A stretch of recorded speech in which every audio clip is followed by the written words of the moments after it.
call the board meeting to order. We're fitting to get started. We're started, Mr. Johnson. Okay, welcome to your POA Board's semi-monthly meeting. And we continue to operate under our COVID-19 protocols to protect meeting participants. Today, one of our members is attending remotely. To assure transparency and to allow community participation, this meeting is being live streamed. It's also being recorded and will be available on the POA website. Before we get started, I want to repeat an announcement from our last meeting that got lost in transmission difficulties at the beginning. We've made some changes to the Chota meeting rooms. Prior to the November 4th meeting, the board reviewed and approved a plan to open the meeting rooms at the Chota Rec Center. The rooms will be available with capacity restrictions based on the 6-foot distancing requirement. Each room may be reserved in 2-hour blocks at schedulepoa.com.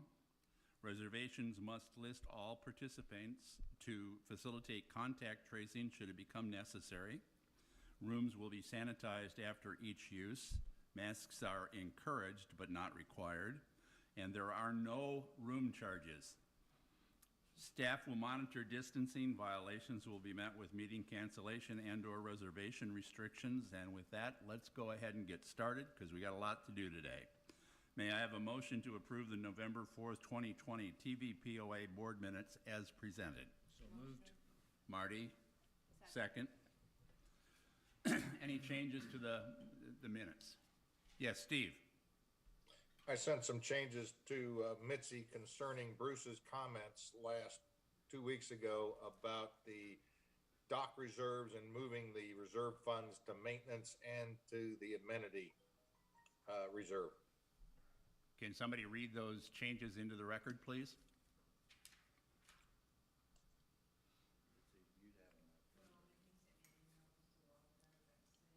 Mitzi?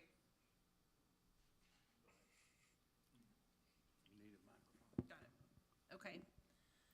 So what the notes say is that Bruce Johnson proposed moving the money from the dock reserve to the R&M and amenity reserves. Mr. Johnson also asked Parker Owen how he would determine the lease rates if we did not have a dock reserve. Okay. As proposed as an amendment to the minutes. Are you okay with the amendment? You made the motion. Yes, I am. And you're okay seconding? Okay, any other changes? All in favor? 7-0. So we're going to have a short presentation from Winston on COVID operations. Thank you, Mr. President. Start off with food service. AWE Andy had the first tiki bar in a long time on Friday the 13th. Had approximately 120 people attend. Everybody wore masks, followed the procedures, the CDC protocol, and it went very well. So I'm pleased to report that the approval the board gave for that operation went very well. In the golf world, it is status quo as they have been running for the past several months. No real new operational changes there. In the rec world, there's a few good changes that have taken place. The Chota rooms, meeting rooms are now open. Room A, C, and D. These rooms have capacities limits, and these will be open. And certain procedures and protocols must be followed. Closer to the mic. Closer. Excuse me? Closer to Keep the mic. real close. Is this better? Yeah. Chota meeting rooms, they have rooms A, C, and D that are now available for meetings. They have capacity numbers, and there's certain protocols and procedures that need to be followed, but call Chota Rec Center to reserve one of those rooms for your group, and they will give you all the pertinent information on that.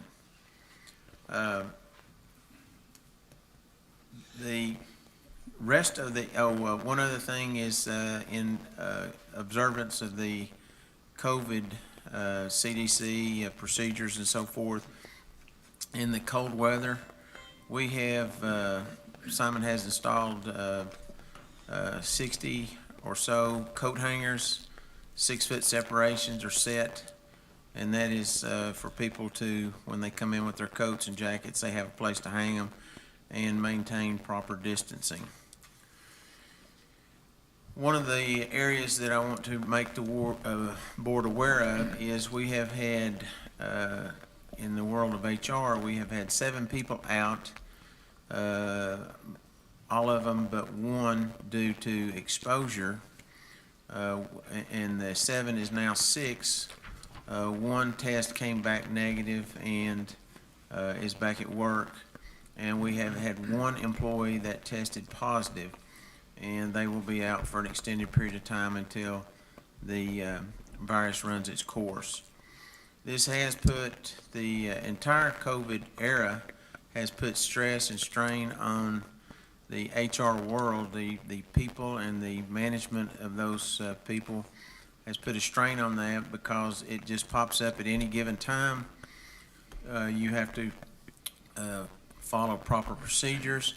It's not a discretionary thing, and when it comes to safety, you take the highest road, and excuse me, it does cause complications at times, but right now we are with 6 less employees in the company. In the admin operation, there's no real changes of late. Been operating the same as we have been in the last few months. We've had no operational changes, but we do continue to follow meeting CDC protocol, separation, employees that are more at risk and so forth, keep their distance, wear masks, etc. And if that's pretty much the scope of the report. Any questions from the board? Anybody got any questions for Winston? So Winston, same question I asked this morning, just so everybody else hears too. What's the timing on the filtering system for the wellness center? It's mid-December. It's slated to be put into effect at the Welcome Center. Wellness center. Wellness Center, I'm sorry. Anything else? Okay. Thank you, Winston. The next one is the quarterly report from ACC and Public Works. Clayton?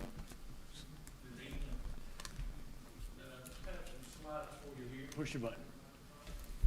There you go. Pull it up close. There. Good evening. If you look on there, year-to-date, we were at 168 at the end of the month. Right now, we are at 180 year-to-date. We have 15 for our meeting tomorrow, so building has really picked up. A lot going on. A lot of miscellaneous projects going on. Just building is just really going great right now. So that's a big benefit to the village. You go to our next slide. This breaks it down where single families are, going on, where miscellaneous projects are. The majority of those are going on. So, next slide. Excuse me. This, I wanted to give you all this. This is a number of violations we've had since September 1, and that is really when our new codes guys went into effect, into their jobs. And, with these guys, we wanted to start to accurately enforce our blue book, and that's why we had a blue book. We want to go out and make sure we're following our blue book as close as possible.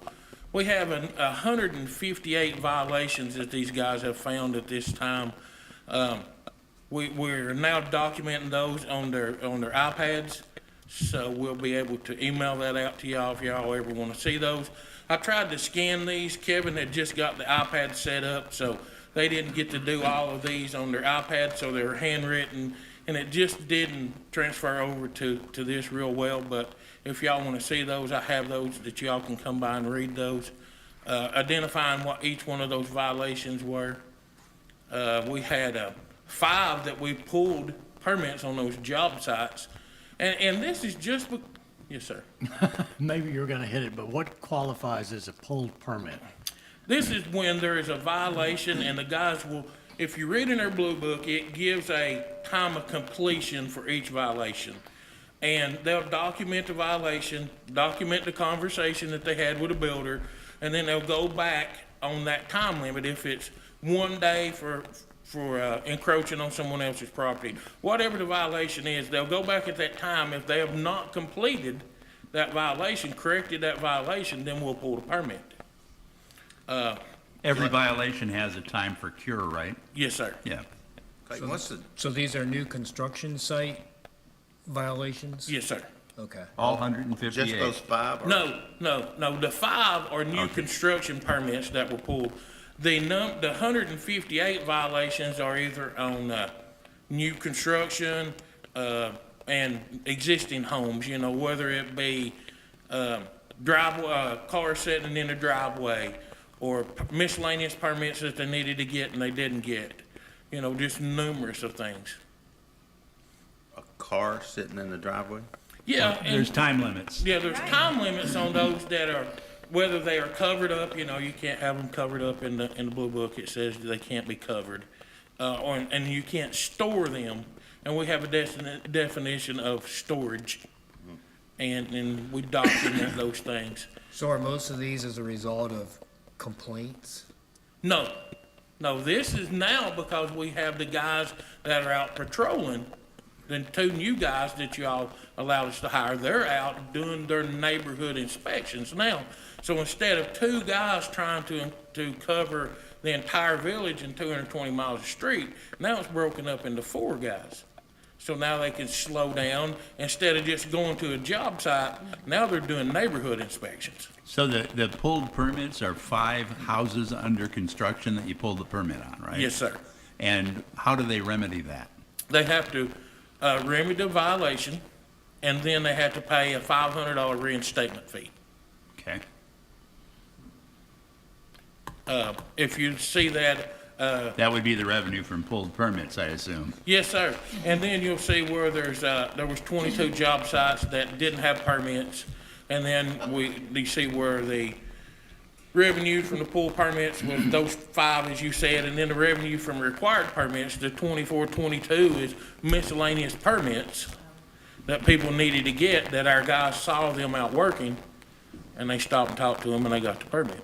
May I make a point here? If you recall, and for those people listening,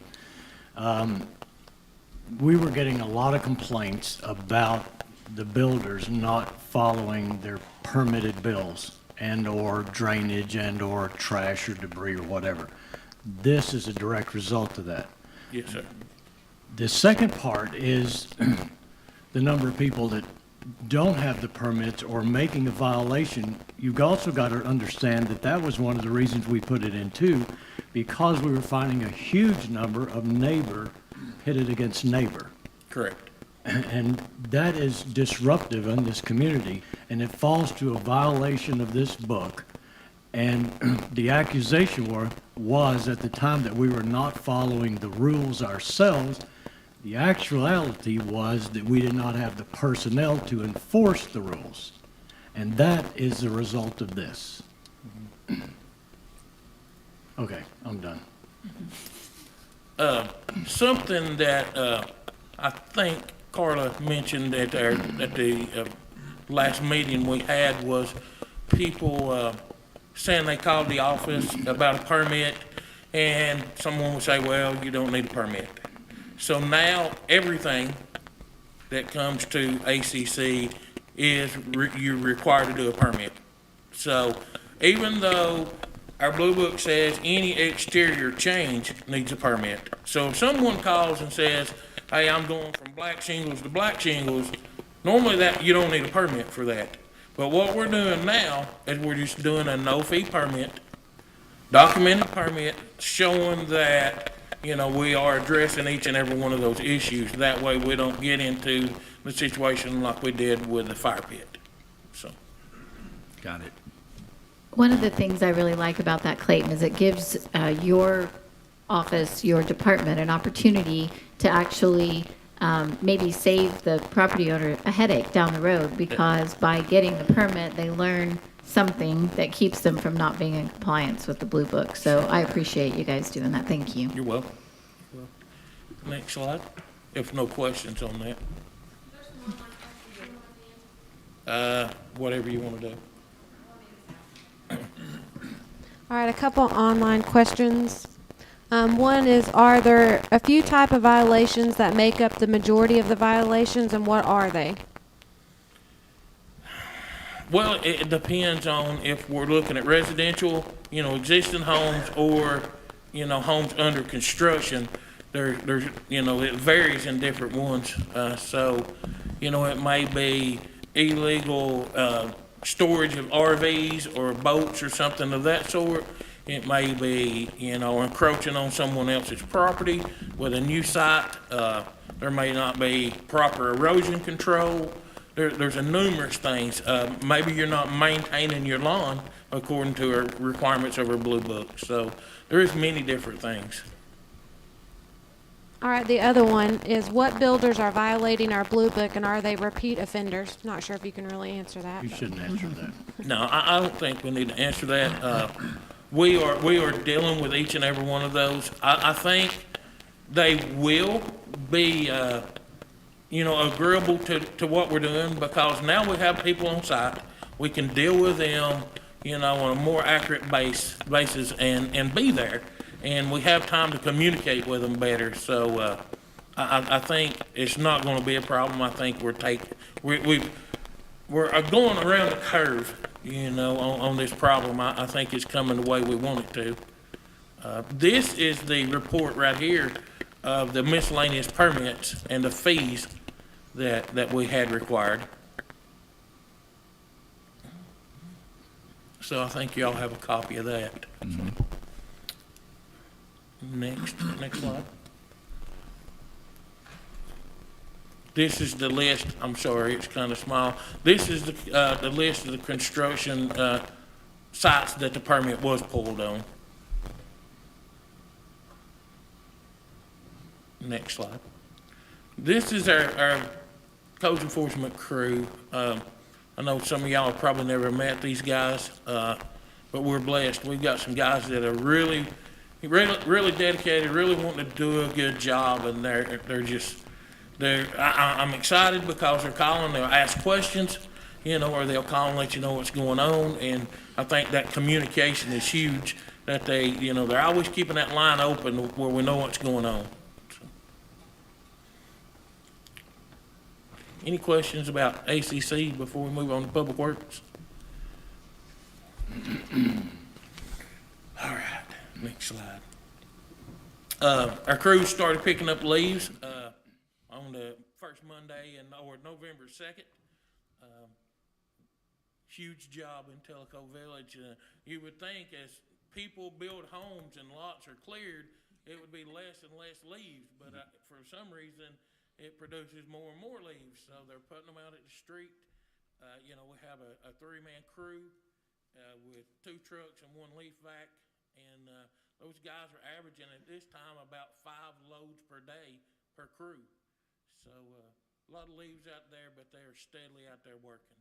How long does it take them to work through all the neighborhoods in the village? Our goal is, and we do make it through the village 1 time a month. Okay. Every street. And if we get done early, we just start right back over. So, Clayton, as you're doing lease with our new grapple trucks, are you doing brush all year round? Hold on, Bruce. You're jumping in his presentation. Yeah, he's got a grapple truck Yeah. up next. yeah. Hang on. The So- thing about it is we jumped, we used to do when we were either doing leaves or brush. We didn't do them at the same time. We are doing leaves November to the end of February, and we do brush year round. Like on this crew here, you'll have, in one truck, you'll have 2 guys. So a guy, and another guy in the truck behind them. So what they'll do, they'll load, the guy behind will get out, help load this truck. He'll go dump while the other 2 is loading the next truck. That way, we're not shutting down, waiting for someone to go dump. So, next slide, please. This is the amazing truck you all allowed us to buy. I know it seems like We a really truck. grappled with that one. God.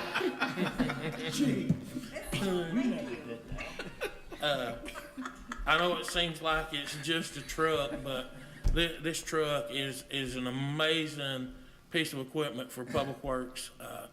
Brush pickup, we're one truck, one employee to operate this truck. We're averaging 5 to 6 loads, depending on, how big of piles we have and where they're at. And that's at this time. This truck is such a good truck, and if you've ever been around equipment, there's a learning curve, so the more you get used to the truck, the faster it gets. So I can see we're increasing a load already per day.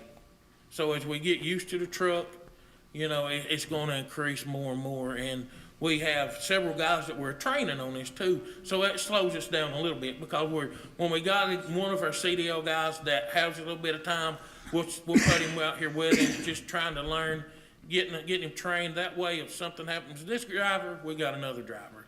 And with COVID, you never know, so we want to keep as many people And trained. brush pickup, you trying to do that once a month too? Yes, sir.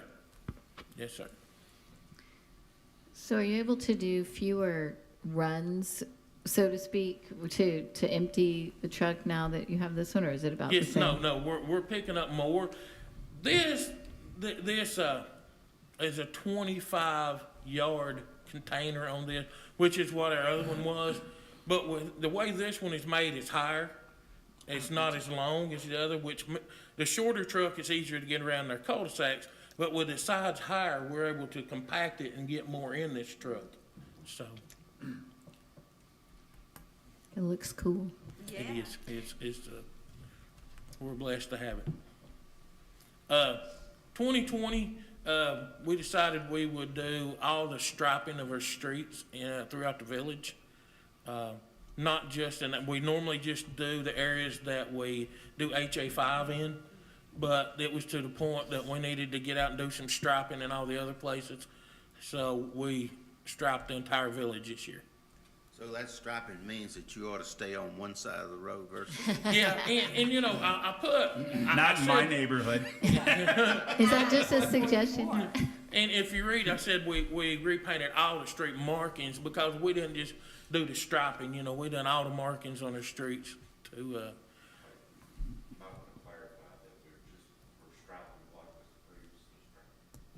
Yes, all the areas that was previously striped, that's what we've redone. So you're staying with the convention of, like, my cul-de-sac, it does not have a stripe on it.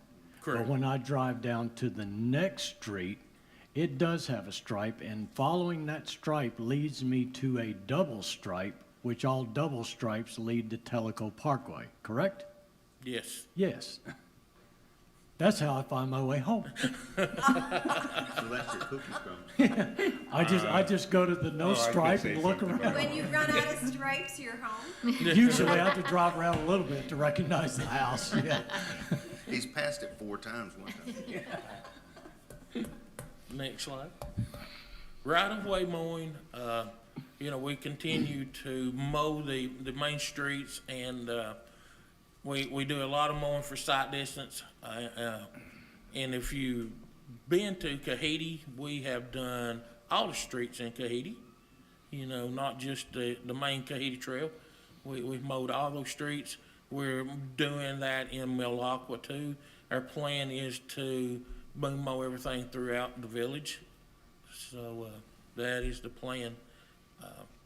Makes the roads wider, keeps things from getting out and hitting vehicles, and it gets the sunlight on our streets, which is helpful during the winter times. Helps you see the deer too. Yeah, absolutely. Yeah, that's what he referred to as things coming out of the woods. Yeah. Yeah. Good Yeah. for dog walking too. Yeah. It's great when it's Yeah. Thanks. Tanasi Basin.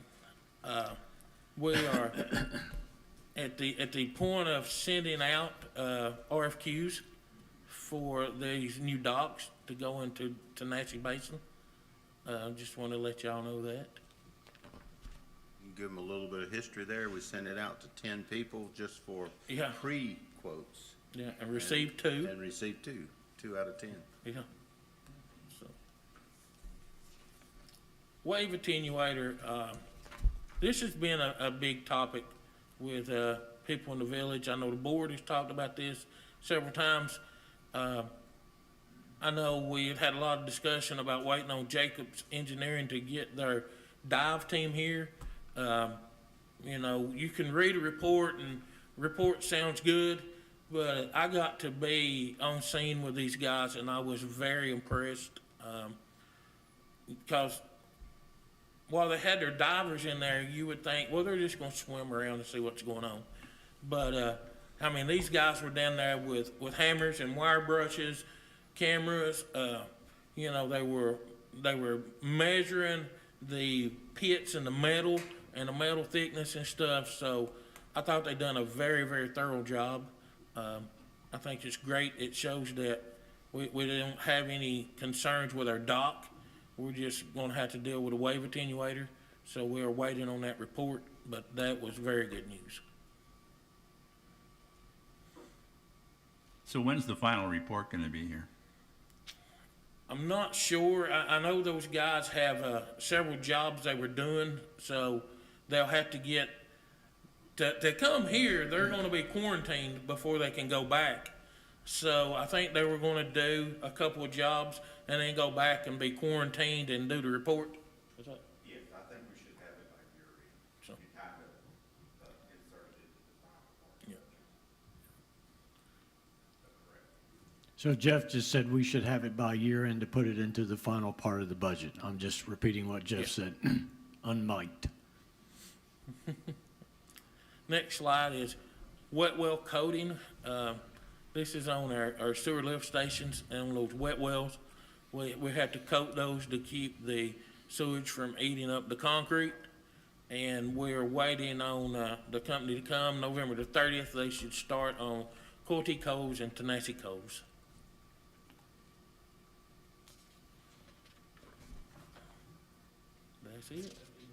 That's it. Any questions for Any Clayton? questions?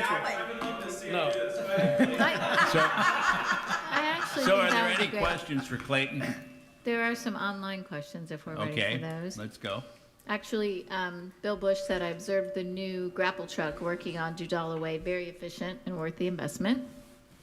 I don't think that's a question. Bill Bush also says, how are you coming on repainting the fire hydrant symbols that were covered by the HA5? Did you redo those when you did the road striping? No, the HA5 guys were supposed to do that, and they missed those, but they were supposed to have a crew back here next week to do those. Any other questions from outside? Thank you, Clayton. Thank you, Clayton. You're welcome. Next victim.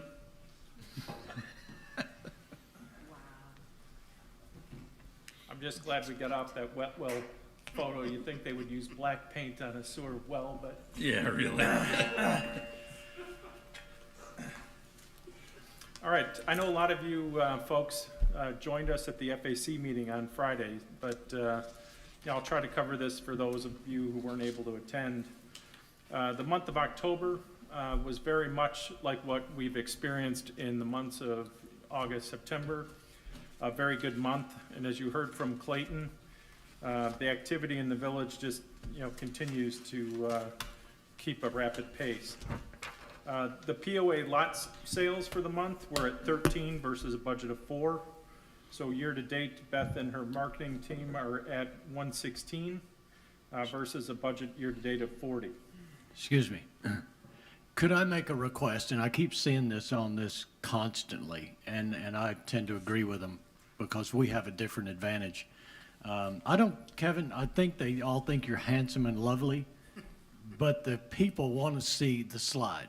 So if you could, whoever's monitoring this, focus on the slide rather than more time on him. Right? Thank you very much. Oh, you lost your moment of fame there. No, you don't want to be famous. Oh, right, no, we only have one Mr. Famous here. No, we have one Mr. Infamous. All right. Collections have been very good year-to-date through the pandemic. Our total paying lots were above budget by 39. On the headcount front, I believe I talked to this in our budget discussions as well. We're at 100 headcount versus a budget of 107, so we continue to run favorable on headcount. Nope, microphone's gone. Are you sure? Now it's back. Okay. So stay out of the camera and speak up. That's it. All right, thanks, Pat. Property transfers, we had 95 for the month, like Clayton talked about, versus a budget of 25. Year-to-date, we're at 700 versus a budget of 250, so amazing activity there. On the new home permits, again, 14 for the month versus a budget of 10. Year-to-date, we're over 54, and Clayton tells me that activity is just going to continue for the next 2 months as well. On the miscellaneous permits, we're slightly above for the month at 40. Year-to-date, we have a little bit of a pickup, but given the activity on the new ACC staff, I feel pretty good about finishing out the year strong and then into next year. On the tank installations, for the month, we had 16. Year-to-date, we're at 159. On the utility side of things, water and sewer, mostly driven by higher volume. And I'll talk about that rate volume in a little bit. Continued great news in the golf world. Daily and prepaid rounds were up over 1,000 rounds. Total rounds for the month were up almost 2,200 rounds. And year-to-date, we're favorable to budget by 19,053 rounds. So that's a 20% increase year over year. On the dock side, we're 100% leased on the docks, and I know there's been a lot of discussion on waiting lists and demand for docks, but right now we're fully leased. On the RV side, some questions came up about this as well. We had a little bit of a change in methodology, if you will, from our 2020 budget to 21. 2020 budget was built off of an assumed percentage of leasing of the spaces. Mitzi and Clayton, if you remember, probably about 5 months ago, started regrading a lot of the secured lots. So right now we've got about 65 secured lots leased versus a budget of 108. And that 108 was built off of the full existing amount of spaces. On the unsecured side, right now we're at 180 unsecured versus a budget of 196. So when you look at really what's available, we're basically 100% full on the secured side. There's availability in theory on the unsecured, but it's really predicated on kind of that regrading and making those remaining spaces marketable. On the rec membership, we continue to miss budget here. Simon's down almost 200 on individual memberships for the month, and family is down 380. When you look at it year to date, obviously the average works out to be slightly less, but continued decline there. Next page, please. Thanks, Shannon. So year-to-date revenue, we're just under 20 million in revenue, 19,646,000 versus a budget of 18.7 million. So we're just under $1 million favorable on revenue. On the expense side, we're at 17,572,000, about 863,000 favorable to budget on the expense side. So year-to-date, our net income is just over $2 million. And we're about almost $1.9 million favorable to budget.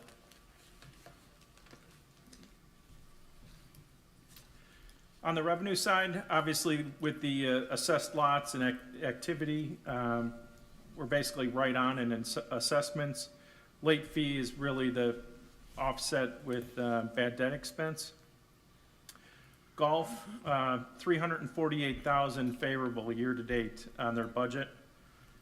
Golf merchandise, want to point out the guys have continued to do a great job moving that along. We're at 275, so we've exceeded budget by 29,000 year-to-date.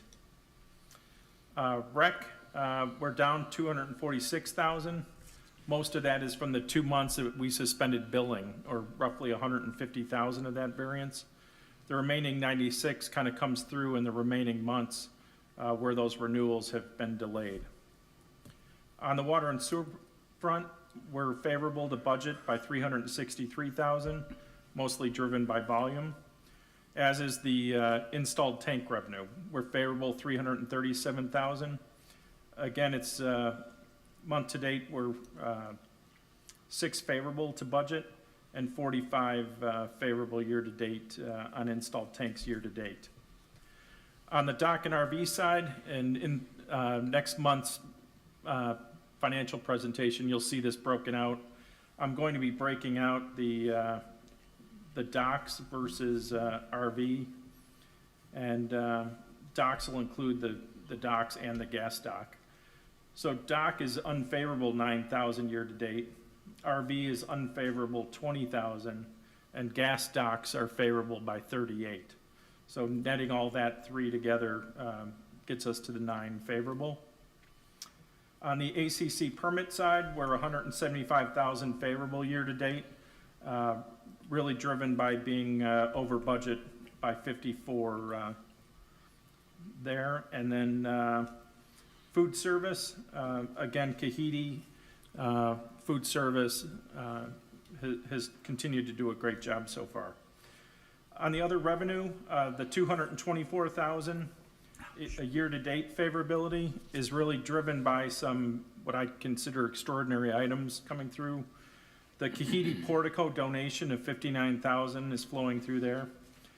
We've got administrative fees related to the property transfers of $90,000, and we're about 450,000 or 450 transfers greater than budget. And about 21,000 is from higher interest income related to carrying higher cash balances on our balance sheet. So all in all, that gets us to the $1 million roughly favorability year to date. And so far, I think the expectations for October or November and December look pretty good based upon like golf trends and other things that we're seeing. Just in a graph, you can kind of see that play out here where, we continue to exceed budget on revenue. We're favorable on the expense side. We've got all the HA5 work behind us. Really, the only thing when I get into expenses on the maintenance side is some of the wet well coating that should be picking up over the next few weeks and be done before year end. So really, I think on the maintenance front, we're in very good shape with getting caught up year to date before we end the year. Next slide, please. So here on the maintenance side, I mentioned the primarily the wet well work in the sewer department. On the salary and benefit, that's mostly related to open positions. The 7 open headcount that I referred to earlier is roughly about 200,000 coming through of that 422. We've got some other items in there. I know Parker mentioned a month or two ago, we've got about 49,000 in COVID-related tax credits coming through. We had a delay in the merit increases for all POA staff when COVID first hit, and that's about $40,000. So there's a lot of different variables kind of going into that S&B number. Bad debt I talked about, obviously, offsetting the revenue. Legal and professional, we're 16,000 unfavorable year to date, and most of that, about 35,000 of that, is tied into the unbudgeted legal expense related to the wellness center roof issue. If I go further down, operating supplies, we're pretty much caught up. I know that was a big lag throughout most of the year, but we're in good shape there. Contract labor, that area looks like we're fine, only being off by 4,000. But if you look at the department level piece, you'll find that Public Works has been favorable on contract labor, and Rec has been very unfavorable. and that relates to the COVID protocols that Simon's trying to maintain in the different rec facilities, and what is leading to the 2021 budget for incremental rec staff. The yacht club management fee, Andy and the AWE staff had a subsidy in the month of October by about, it works out to be $21,000 when you consider both the subsidy and the utility that Andy owes. So $18,000 year to date. Hopefully we could have a strong November, December with that. Depreciation expense is really the permanent difference from delayed CapEx. Water and sewer cost of service, that unfavorability is driven by volume. Taxes, license, and insurance, that unfavorability is primarily the higher D&O insurance at renewal that the board approved. Golf merchandise cost of service, we're $47,000 unfavorable, and that should move in lockstep really with the golf merchandise sales. So we're over in sales, but you'll see we've had a little bit of a margin compression, and that's really due to selling of some more hard goods than apparel. And then on other, that $346,000, the two big items that are flowing through there is the gain on the sale of POA lots. That's about $149,000. And then we're favorable on some software expense by about $80,000. And 60 of that is specifically the GIS system in Public Works, which I think is still being addressed. Next slide, please. So here you'll see net income versus budget. The budget is the red line. The actuals coming through are the blue bars. And like I mentioned earlier, August, September, October have all been very consistently favorable from a net income perspective. And really, there's only been 2 months out of the year so far that we've had a loss. So overall, considering everything that's been going on in 2020, financially, it's been a pretty strong year. Next slide. Well, before you go. Yes, sir. Excuse me. The big drop in May for those people watching. The big drop in May is when the budgeted timing of the HA5 work. Right. And that took place, I think mostly because of weather, took place a month or two later. Right. So Exactly. Thank But it just looks like a canyon, and then it starts going back up the hill. So some that haven't been following this would not have understood that explanation back in May, and here we are again. Yep. Thanks for calling that out, Pam. V-shaped recovery. Yeah, that's a good. Let's call it that. The income statement on a trend, again, you'll see the strong net income continues especially during the third quarter. On the revenue side, everything has been very consistent. You'll see kind of midway down the revenue line with rec, we were going at a good clip at $70,000 a month. We suspended rec memberships for 2 months, and then when we picked back up, we picked up at a lower rate. So now we're roughly in that $54,000 a month range. All the other activity has been very consistent on the revenue side. On the expense side, some things to kind of note. You'll see in that yacht club management fee the $21,000 in the subsidy credit that's coming through in the month of October. And other than that, it's been a very consistent month. So.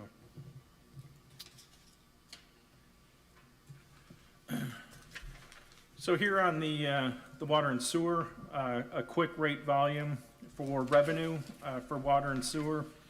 A little bit of rate unfavorability, more than offset by volume favorability. So overall, we're favorable almost $270,000. The warranty revenue, warranty activity continues to be pretty prolific so far. We're favorable 93,000 on warranty revenue, and there's an exact offset on warranty expense. So we're unfavorable on expense for warranty by 93,000. And then cost of service, we're slightly unfavorable 21,000, mostly related to sewer volume. So overall, our costs are only unfavorable by 114, while our revenue is favorable by 362,000.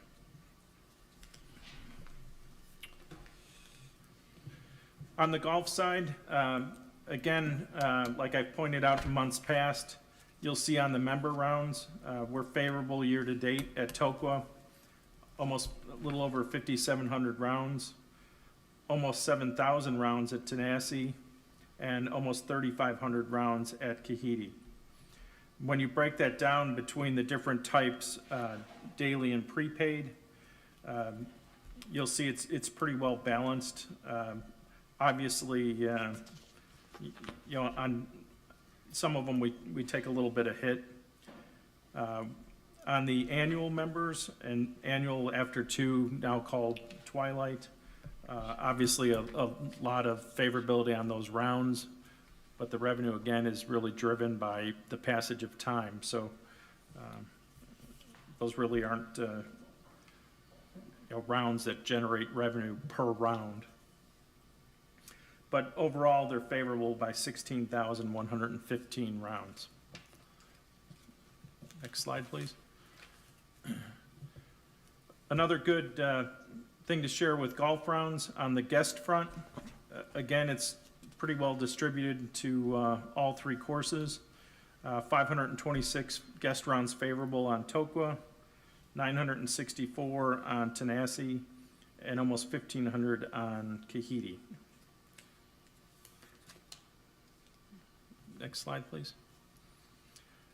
For cart rounds, a lot of the protocols around COVID with the carts, I think, have eased up a little bit, but certainly when it was single player per cart, certainly helped our cart rounds. But year to date, we're favorable, 11,700.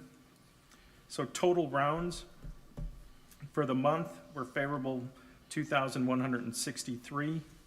Year to date, we're favorable 19,052. And like I mentioned, that 20% year over year, I thought last year was a good golf year, but happy to see that. Next slide, please.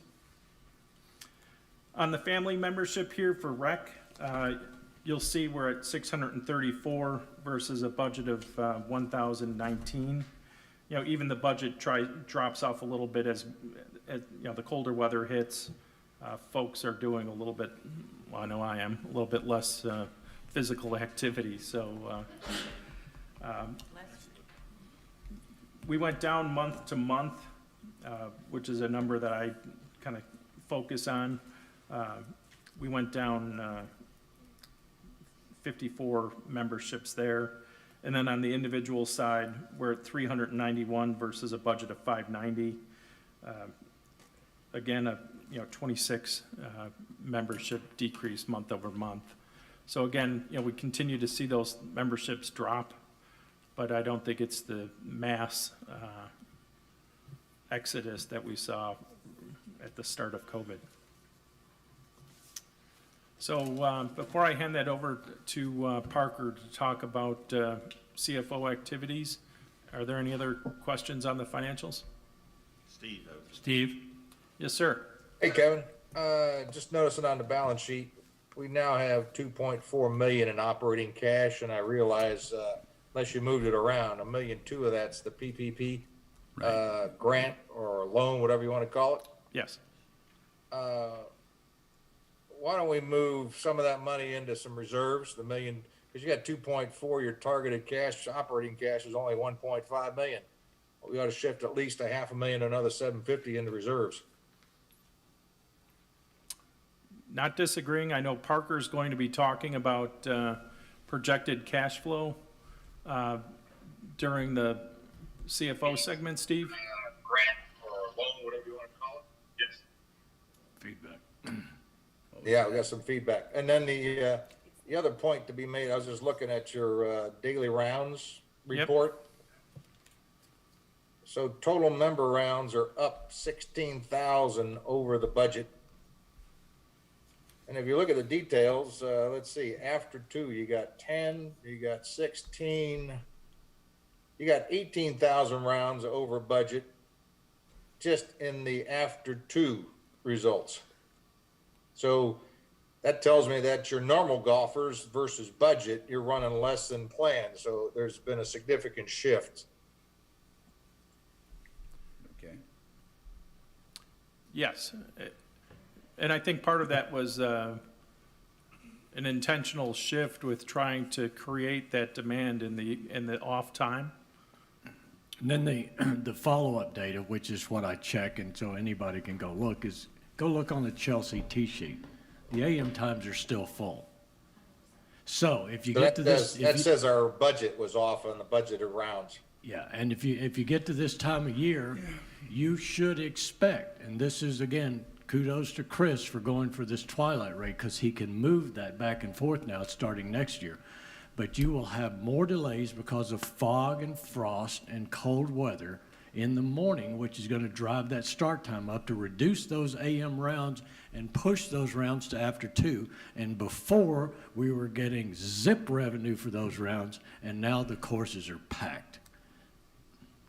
Yeah, what it says, Pat, is that the budgeted rounds for regular play does not reflect what's happening on the actual, because you can see a lot of zeros in there for the after 2.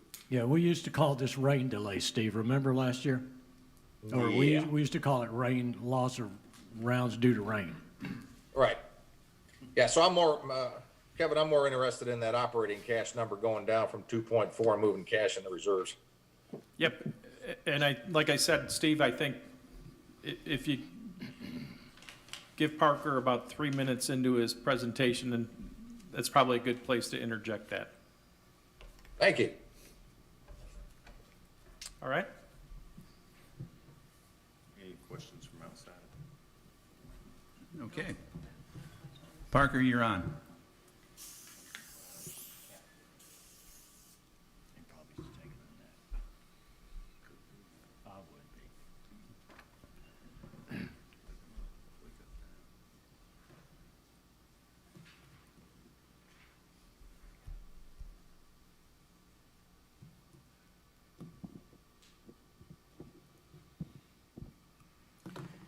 Okay, and as we just mentioned, Kevin just mentioned the PPP loan, to partly address Steve's question.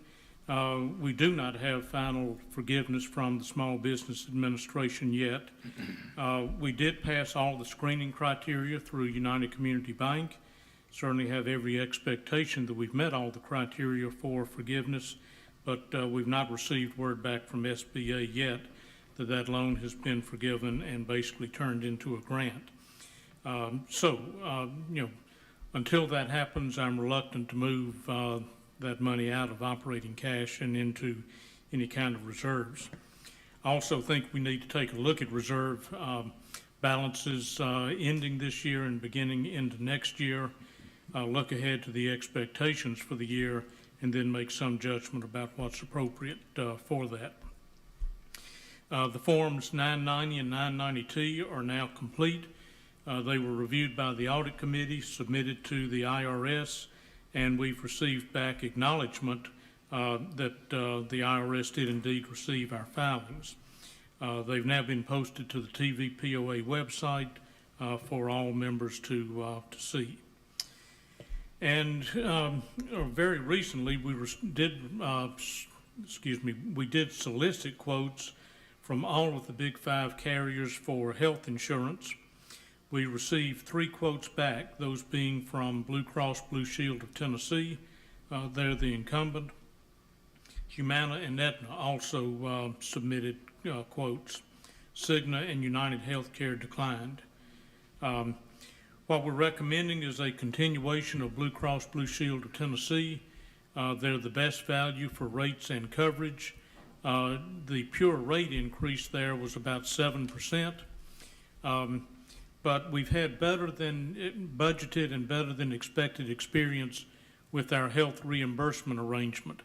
And just as a reminder, the HRA covers that middle ground between deductibles and out-of-pocket maximums.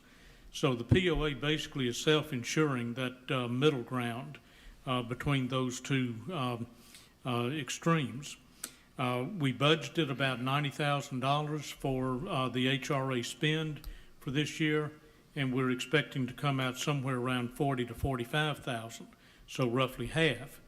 We knew the first time or two through this that we wanted to, and in fact, our healthcare advisors advised us to take a conservative view, not having had that experience before.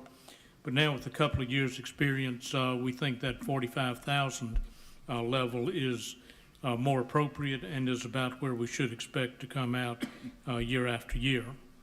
So that being said, we've made that adjustment for 21, and with that offset, the increase in healthcare cost is about 4%. That's the combination of the rate increase and the offsetting HRA. Now, one thing, though, that's just the pure rate per person. I want to make sure that we all understand that. Because we're adding head count in 21, those people bring health care costs along with them. And so budget to budget, it's not just a 4% increase, it's something more than that because of the head count addition. So just a reminder there. Okay, next slide. We did not have any capital project requests for funding this month, but I did highlight one line on this first page of the capital project summary. This project goes back several months earlier, and it's to the point where we replaced the Kahidi lift station pump. That was done on an emergency basis.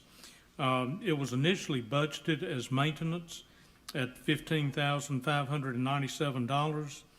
The project actually came in at right at $10,500, so about $5,000 under budget. But accounting reclassified this project from maintenance to capital. And so with that, I moved the maintenance dollars over into the capital budget and am showing that variance, $5,000 favorable variance, as a variance against the capital plan.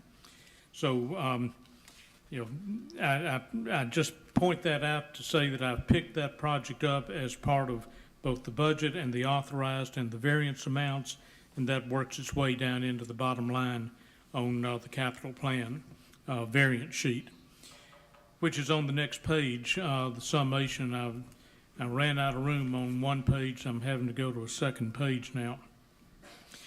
So you see most of the unfavorable variance is due to unbudgeted projects that were authorized, some of them fairly recently, including the grapple truck we've talked about earlier, the UVC air purification system, and a couple of other projects, Kahidi exhaust fan and lighting for Tokel Clubhouse parking. So we made some decisions on those projects. I thought they were appropriate. But they do add to the unfavorable variance, which when you add in the actual versus authorized favorable variance, we're about $300,000 over budget for projects approved to date. That's about 42% of the capital plan is approved, 24% over budget. But if you pull out the private funding for the Kahidi Community Center patio heating, we're about 19% over budget for projects approved to date. Okay, next page, thank you. So this is what's left, and we've seen this page before. Just a reminder, the projects indicated with an X are no longer needed for various reasons. Those indicated with a D are deferred, either to, to 22 or beyond. Projects indicated with 2020 are yet to be requested and done, or at least authorized in this year. Those are in works. I thought I might even have the variable frequency drive project for you this month. That's probably going to be next month when that request is submitted. And, Can I ask you a question, Parker? yes, certainly, On the wave attenuator, yes. that 220, we paid a portion of that already this year for the study that we did, correct? So We, you're not, we authorized it, we've not paid it yet. We Okay. authorized $55,000 for the study. yeah, so not you're yet been not sure paid. if that cost's gonna come in this year? My question though is, that 220 is not gonna be enough. Okay, two things. One, I don't know the price of the study yet because I haven't been billed for it. And secondly, based on the study, there will be estimates of what the wave attenuator itself will cost. So I've got, two unknowns there and a budget figure. For right now, it's a placeholder, but, Just so you- and we just- may be able to adjust that a little bit later.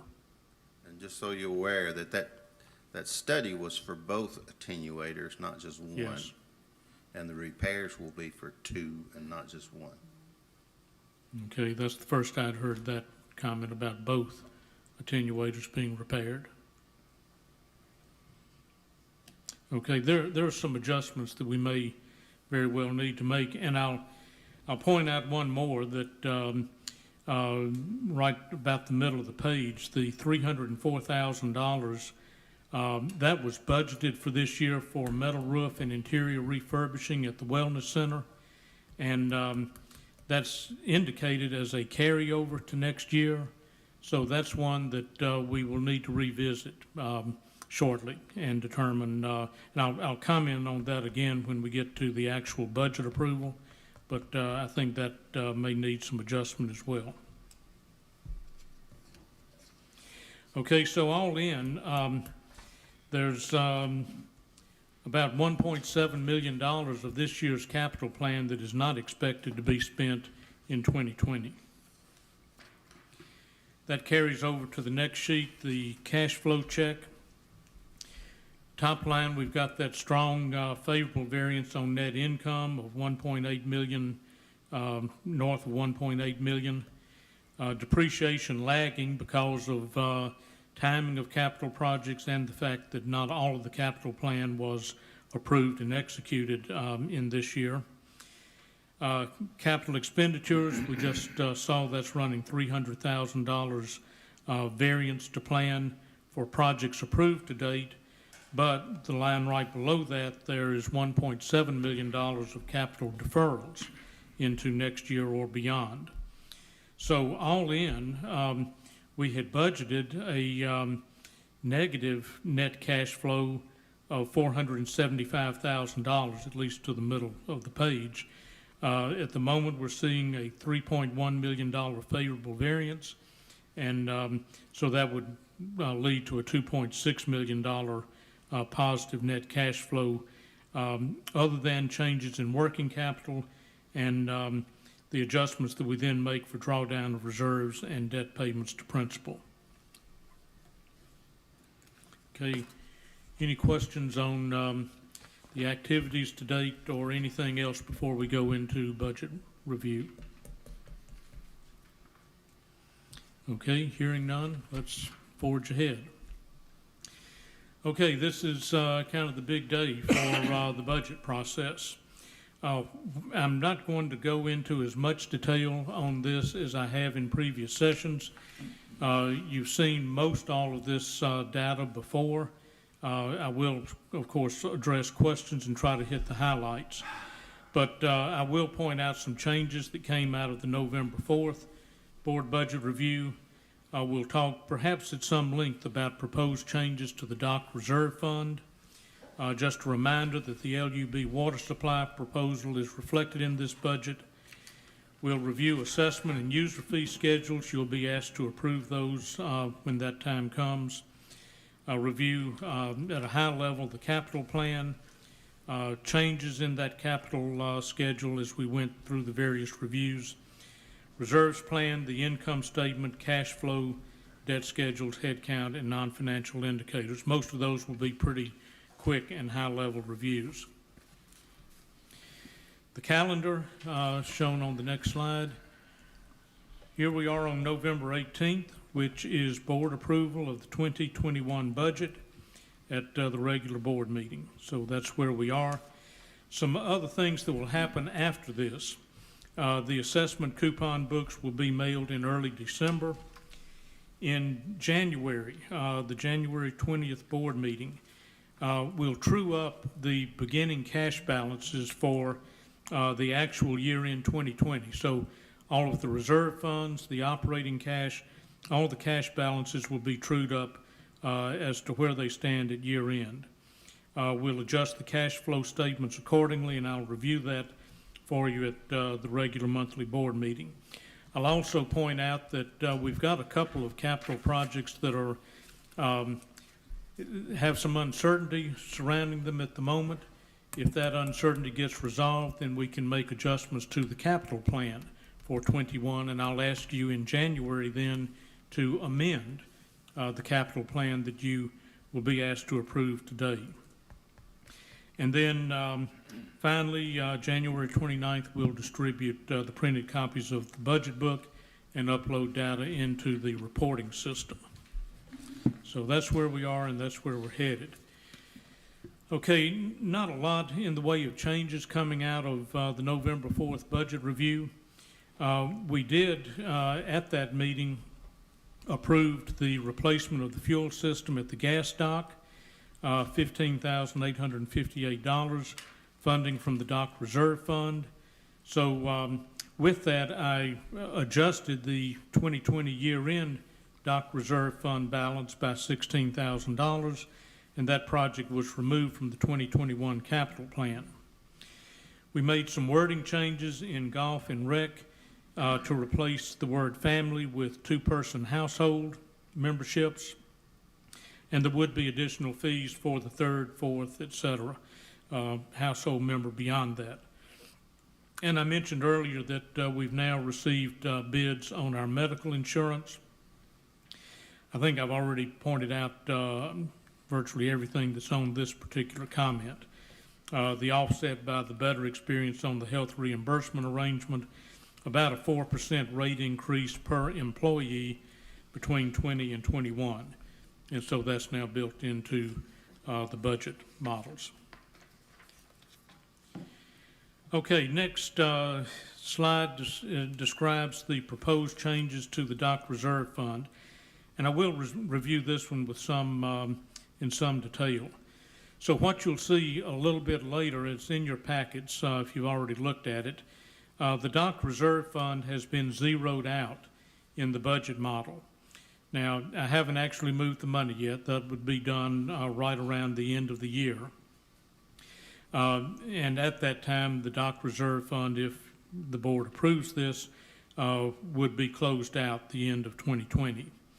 The budget models depict what the impact of closing the dock reserve would be, as its funding and uses are directed to the R&M reserve and the amenity reserve funds. The estimated 2020 year-end balance for the dock reserve had been $251,000. For the budget model, I moved $220,000 of that from the dock reserve to the R&M reserve. That's where the wave attenuator would be funded out of next year's budget. $16,000 was deducted from the beginning balance to pay for the gas dock fuel management system. I just mentioned that a few moments ago. And that left $15,000 that I moved to the amenity reserve fund. In 2021, the wave attenuator is budgeted at $220,000 to be funded from R&M. There is no additional funding beyond that $220,000, however, of new money going into R&M from docks. There's a lot of money going into R&M from the assessment income, and we'll see that in some subsequent slides. The docks, there's a 32-slip project at Tanasi for $188,000. The Kahiti Pier at $20,000. Kahiti Boat Launch at $20,000. Those are all funded from the amenity reserve. And the funding level of 39% of dock revenues. Now that's what, in the previous run, what we had directed to the dock reserve fund. That's basically what it takes to pay for a new set of docks in '21 and a second set of docks in '22. That's how that 39% funding level was determined. Well, with that, that funding is directed to the amenity reserve rather than the dock reserve, and those new docks then are shown as being funded from the amenity reserve, but with that new funding. The amenity reserve fund also receives 1% of net assessment revenue. That's about $106,000 in '21. Coming out of that is the full swing golf simulator. That's the second one. Already have one in place, so that's the second one at $36,000. The amenity reserve fund in '22, not '21, but in '22, funds additional paved walking paths near the wellness center at $125,000, redesigned racquetball courts at $30,000, and a second set of docks at Tenasseee at $228,000. So that's the proposed changes to the dock reserve fund, and I'll show you that a little bit later so we can talk a bit more about that if we need to when that time comes. The LUB water supply proposal, just a reminder, effective January 1 of '21, the wholesale rate of water goes from $1.25 to $1.94 per 1,000 gallons. That cost is reflected then in the cost of sales for water. There also are other cost increases in both water and sewer. And overall, the rate increase then on the minimum bill is $6.20. On the average bill, $8.76. A reminder that we took the $1.2 million capital for a new tank, took that out of the '21 plan, and it has been replaced with $300,000 in '21, '22, and '31 for installation of new booster pumps and other improvements. So now there is no water tank anywhere in the 10-year capital plan.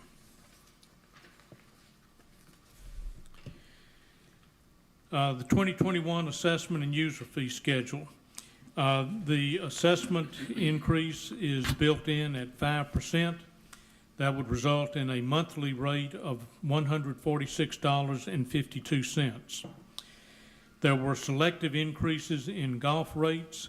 You've seen all of these before, except that from last review to this review, we added, it's kind of right about the middle of the page, unlimited member cart twilight. That's not an addition. It was adjusted downward from $400 to $375.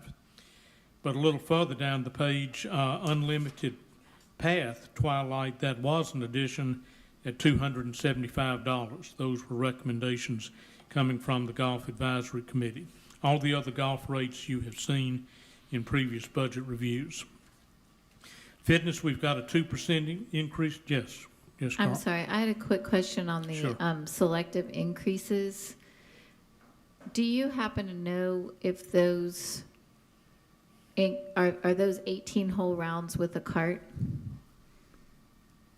Because right now, that guest of member, weekday and weekend, right now, 18 holes with a cart is $48. So that reflects a $1 increase. I'm assuming it is Yeah, 18 holes with a cart. that would be 18 But in the cart. rack rate guest currently is $59. So I'm wondering if that should be 60 instead of 50. We're not going down $10, are we? What'd you say? Is Chris on? I'd prefer for Chris to answer that.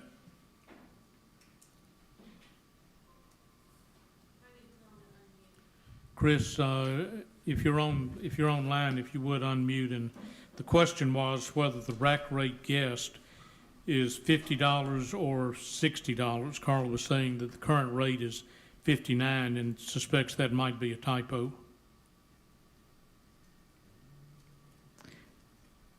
I'm also guessing the rack rate guest twilight is not less than the member twilight. So I think those numbers are wrong. Okay, we'll confirm those. Parker, Yes. on the mailing we received from Shannon, it shows the unlimited member cart Twilight as 400, yet your chart here shows 375. So there Yes. must have been a change since the mailing to the board? There was, and I passed out, this morning, I passed out a revised rate sheet that had that adjustment made to it. That a recommendation from the Golf Advisory Committee, which was approved by Chris Sykes. Would you email me a copy of that so I can update my file? Certainly. Thank you. So in question, are the two rates up there, the rec rates? Yeah, I just feel like that Incorrect. must be typos because I can't Is somebody imagine trying them to get a going hold of Chris? down. Okay, and I also sent him an email because the one thing that's still missing is whether or not we're going to have the unlimited twilight for outside guests, which we currently have. And I emailed him that too a little bit earlier. He probably hasn't had a chance to get back to me, but those are the only questions that I had on those rates. Okay, we'll clarify those and make sure they're reflected. Well, you also have the unlimited guest, right? I mean, we already. That's what I just said, yeah. Well, you said Twilight, though, sorry. Oh, Yeah, she meant it is Twilight. Twilight. The unlimited guest is only a Twilight option. It's this year, in 2020, it was after 2 p.m. weekdays and after 11 a.m. weekends. But I don't know if Okay. he's gonna do that package So for next year or not. okay, I didn't understand it. So unlimited is only for Twilight anyway. Unlimited guests. Unlimited guest. Okay, thank you. And in my recollection, I really prefer for Chris to speak to this, but I think he was still uncertain as to whether that program would be continued Okay, because of, the higher levels of play by our own members so during that's a those T- a times. TBD. To be determined. Chris also said, kind of what Parker just mentioned, but also, I think there's a corporate program. I think that's kind of on hold pending COVID and everything as well. Can't hear anything. Kevin Ellsworth just said that the corporate program that I think mostly occurs out at Kahidi is also kind of TBD depending on COVID and demand. So, Parker, the fitness rates, were we gonna round those to an even dollar? Yeah, there'll be a little bit of rounding as appropriate. Okay. It'll be done. Okay, we've got Chris on the line. Chris is on the line? Well, This line. That line. Okay, Chris, I'm holding, I guess this is Winston's phone up to the microphone. For some reason my Zoom connectivity's not allowing me, so the outside the unlimited guest programs are on hold as we navigate the impact of COVID moving into 2021. So we'll reevaluate those in the first quarter and do our discovery accordingly. And the same thing is the case with any of the corporate programs. That those are need-based programs, and we will build them in strategically as needed. What about the rack rates? The rack rates, I don't have the data in front of me, but I've sent some golf fee summary spreadsheets to Kevin, and I can forward that on to the board when I get back in the office in the morning. But they are, in essence, a 2% increase with some rounding involved, so none of those would have gone down to that degree. So, Chris, it couldn't be $50 when it was $59. It would have to be Correct. $60. Correct. Okay. That was the rack rate guest. Yes. Is the rate in question. And there was also a question about the rack rate guest Twilight at $39.34, which on this sheet is actually less than guest of member Twilight. So there seemed to be a little bit of discrepancy there. We'll true those up, however, and get a note out to the board as to the corrected amounts.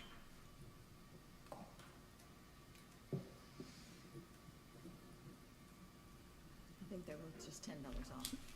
Okay, so let me get it straight.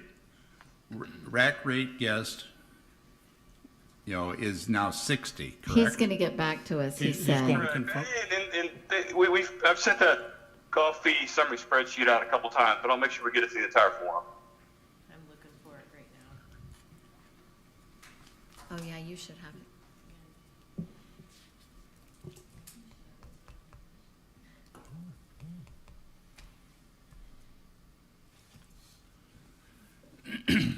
Okay, we will confirm any discrepancies with Chris and get a note out to the board following this meeting as to any corrected numbers. You're going to ask the board to actually approve these rates, so we need to know the rates. Is there, I mean, is Adam around or somebody else? I don't have, because I don't have the slides from the last golf meeting, so I do not have that with me. Maybe does Adam or somebody else on the team have that? Chris, the question was whether Adam or someone else on your team could confirm. Well, I've sent that a couple times to Kevin. He should have the golf fee summary spreadsheet in his file. I'm looking it up right now, that the before two guests without member. Microphone. Wait, not before two, it's at Twilight. I know, he's got two different tabs, Sue. Oh, okay, sorry. So the before 2 p.m. guests without members 18 hole is $60 in total. That's both the green fee and the cart fee combined. After 2, guest with member 9 hole is before twilight rate is $29.50. The twilight rate is $21.50. Oh, that's with a member, I'm sorry. Guest without member, green fee is $28.50, cart fee is $17.50, so the total is $46. None of those jive with what we. Is that rack rate guest twilight? I don't see the word rack on, So it's $46. I'm sorry, it should be $60 for the rack rate guest, weekday and weekend, and it should be $46 for the rack rate guest twilight. Okay. And that's greens and cart. Got it. So we have the correct So we rates have now. corrected amended rates. Okay. Thank you. Okay, Chris, thanks. Just hang on for just a moment. Don't go anywhere. Continue. Okay, Winston, you want your phone back? No, not really. Thank you for the assist, Winston. Okay, I think we were right about reviewing fitness, 2% increase. Notice that we changed the wording on that to 2-person household rather than family. Docks, we have a 3% increase on docks and PWC lease rates. I'm sorry, No Parker. increase on kayak. I'm sorry, before we get past fitness, I have a question for Steve. We've talked about this several times and haven't gotten a definitive answer, but are we sticking tightly to our guns that even minor members of a household have to pay an additional fee to be a rec member? No, the fee structure is based upon children up to age 4 are free. I would hope so. So a 2-person household or a membership. So anybody you over have- 4 has to pay that third person rate? I thought Simon originally said 12. Simon, the latest I've heard from the committee and from Simon, free up to age 4. So when you turn 4 in a day in your 5th year, it's each additional And how family many- member's 10%. How many 3-year-olds are allowed to use the wellness center? So it's just like you can't Oh, come. okay. these- Yeah, like the basically that's their outdoor- the parents outdoor throwing them in the pools and pool. stuff. Yeah. Yeah. Daily babysitter. I don't like it. Can y'all hear me? Yes. I can hear you. Okay. If you have any questions, I'm here. Oh. Okay. Simon. Can you hear Simon? Yeah. Yes, we can hear him. What is? Yeah, So it's what- going up, what and is you're your looking at intention there, 10% Simon? increase on the membership. You're looking at 30 to We 50 have bucks a some. year. Can't hear him. Say it again, Simon. It's an increase of 10% per person. So if you had a family membership, $572, it's $57 a year for a child to use the facility. For a 5-year-old. For a 4-year-old. You're looking at $4 or $5 a month. And that's similar to YMCA's and anything else where your kids are going to be using the facilities if they're going to swim or whatnot. Again, that's a recommendation of myself and the rec committee. So if I understand, Simon, it's 10% of your annual fee per person, above 2. Yes. So in this case, $58 per person for each person above 2 people in a family. For a whole year. Where are you getting? For a whole year. Yeah. It's not on this. Oh, it's not on. Not on there. That's, No. he's just telling us. So basically, a third person is gonna be 10% of what the annual family fee is. Yes. Got it. And then the 4th person, 10%. 5th person, 10%. Okay, are we good with that? Well, I think there was some discussion about the age of the person. Simon, was your intention anyone over 4 years old would pay that 10% fee? Yes, that's a recommendation. Okay.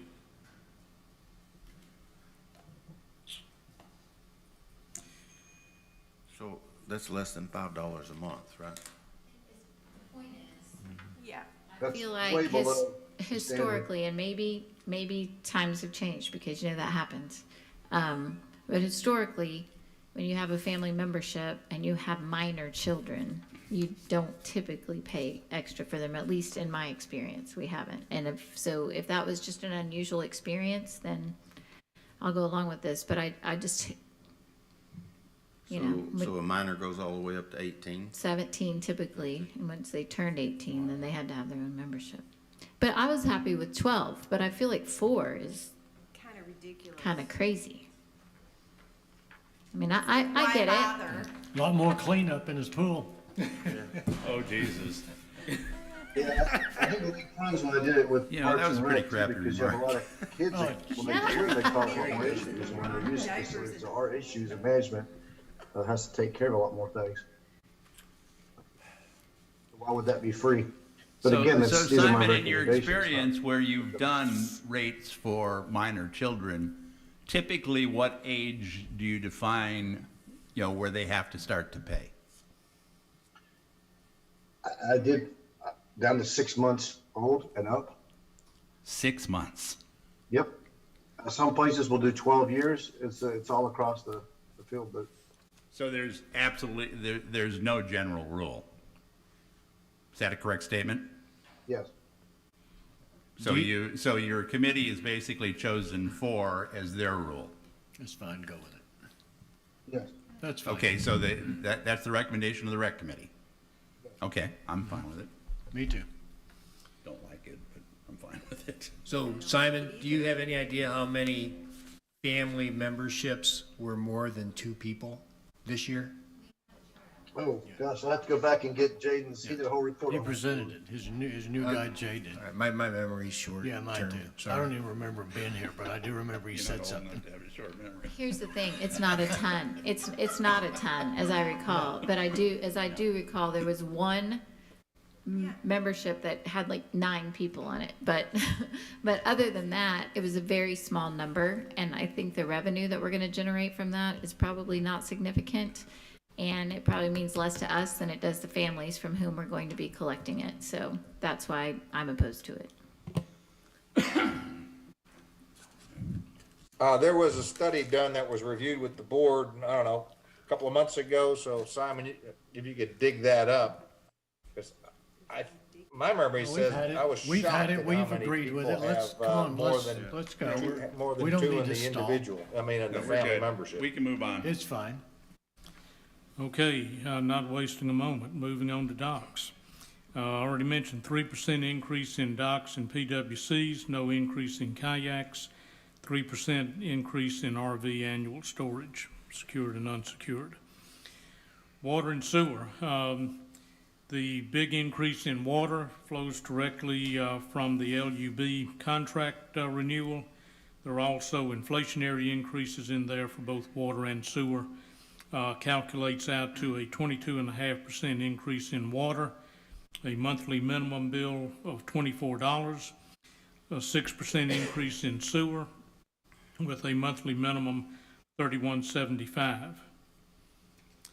And you see the rates for tank installations up $100, no change in water and sewer connection fees. ACC permit fees, 10 cents per square foot increase there. Parker, just a question. Yes.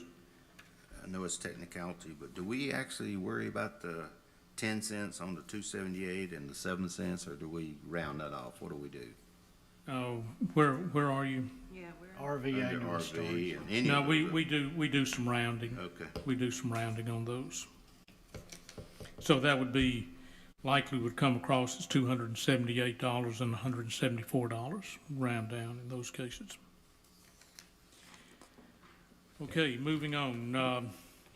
Capital plan. I'll not go through everything on here. I'll just point out a few highlights that seem to capture your attention along the way. Middle of the page, trucks for new ACC staff is at 50,000. Smaller vehicles, they're not the big four-wheel drive trucks anymore. Could I pause just a second?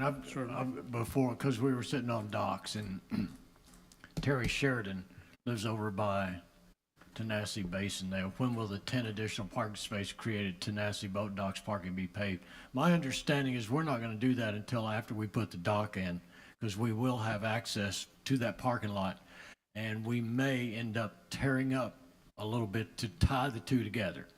So it will be when that dock is installed. Okay. Okay.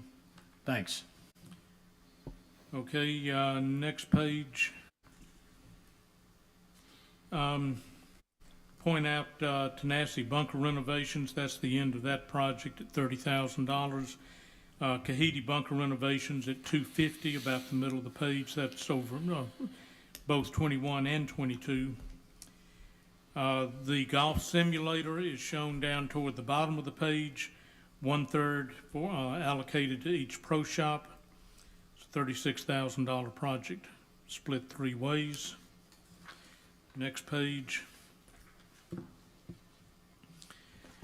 Okay, just a reminder, what's built into the capital plan at this moment is a flat roof rebuild for the Wellness Center, $92,000, and a metal roof and interior refurbishing, $567,000. Given the discussion from this morning, we will revisit that, and I will true that up as we get better information.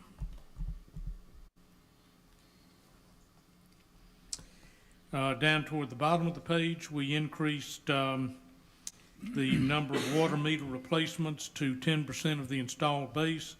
That's now $122,000 for next year, and the $300,000 for water system improvements in place of the $1.2 million water tank. And the following page, notice that the grapple truck has been removed from next year's capital plan because it was done this year.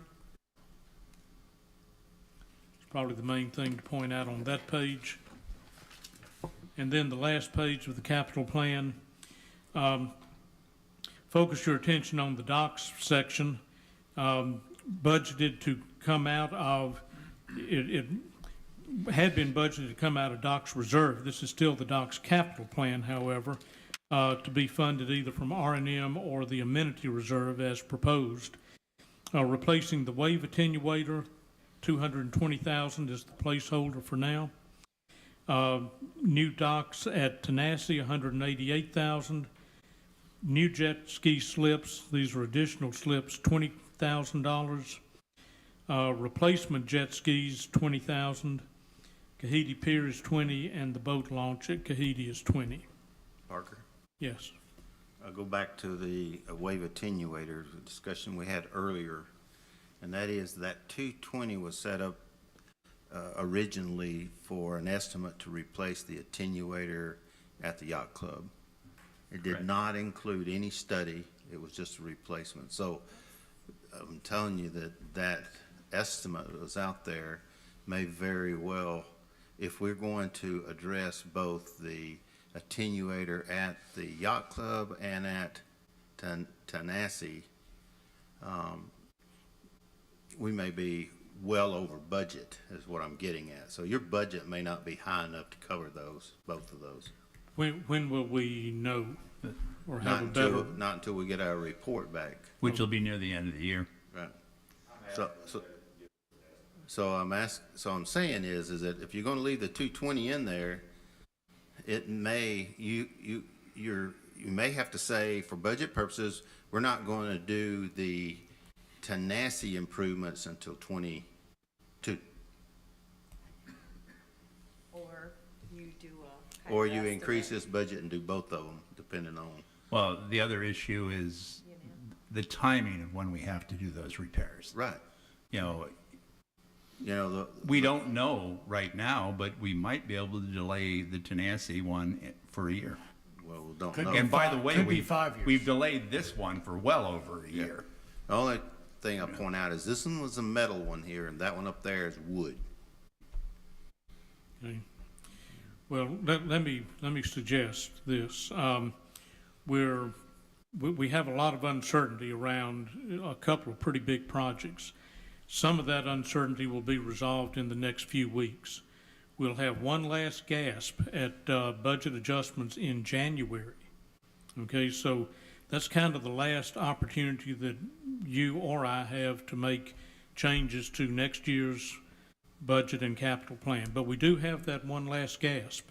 Yeah, And I'd suggest that we take this time to better understand these numbers, get better estimates as to what we really expect to do in 21, and then adjust in January. And I would come back to you then and ask you to approve an amendment to this budget that you'll hopefully approve today. Yeah, I just won't go on record as saying that I don't want the board to come back later and say you were tremendously over budget, when we know going in that was for one attenuator, not two. And it doesn't include the analysis cost. That's correct. Well, the other issue is that we don't know that we're going to have to spend $567,000 on the roof in the wellness center. Right. So. And you don't know what the recommendation is on that wave attenuator at Tanasi. I understand that. Right. So we're dealing with some unknowns. Right. And they could all come out in the wash. Let's hope. Okay, we'll see. Well, hey, that's just the nature of the beast, okay? understand We that. have to recognize what we know today, what we'll know in a few weeks, and then we'll adjust as need be. Thank And you, we Parker. have This some is time my to do first that. time at this rodeo. Okay, so as it stands at this moment, as presented to you today, total capital plan, all departments, $3,629,000 and change. There's about $476,000 of that is discretionary, that is, it's new assets, not replacements. The balance then, $3.1 million, is replacement capital, and that accounts for about 87% of the capital plan. It's either replacements or what it takes to run the village. The funding, it looks like about 2 to 1, maybe 2/3, 1/3. 2/3 from reserve funds, about 1/3 from operating cash. So that is the capital plan. And 1.6 million is carryover. Now, 1.6 million is what we said this time a year ago, said that the 2021 capital plan would total 1.6 million. So what's happened from last year to this year is a lot of the capital that we had expected to spend and be done with in 20 is now carrying over to 21. And we did that because we were conserving cash when COVID hit.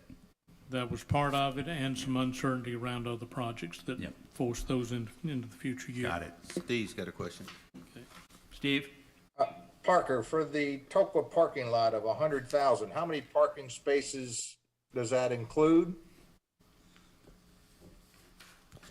I may have to call on my good friend Mr. Gagley if he's still Oh, here. he's running.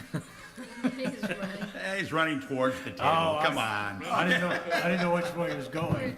So glad I could speak one more time today. The 100,000 is not just for creating spots, it's also overlaying the existing parking lot and creating about an additional 25 to 30 spots in the gravel area. How many? Say again? 25 to 30. So of that 100,000, if you didn't put in 25 to 30 spots, what would it cost us? He's asking what it would cost if we don't do the 25 to 30 incremental spots. I'm guessing around 75.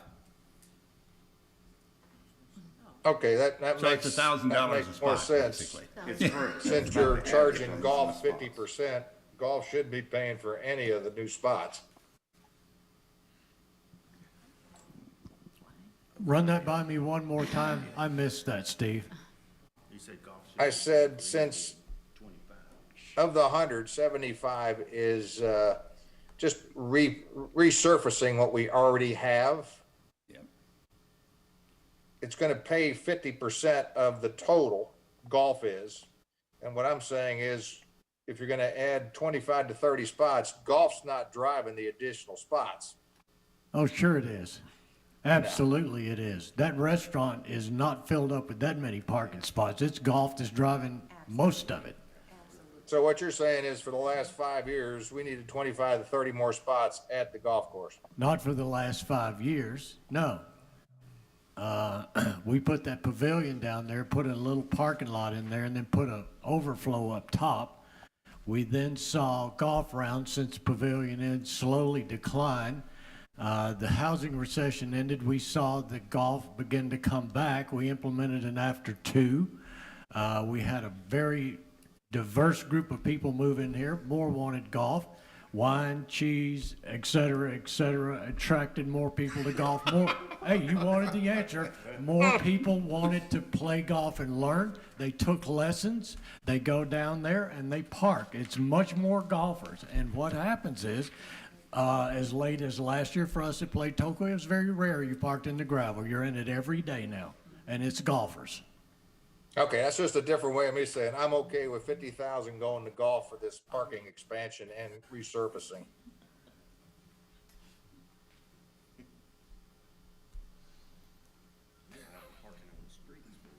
Okay, Jeff, thank you.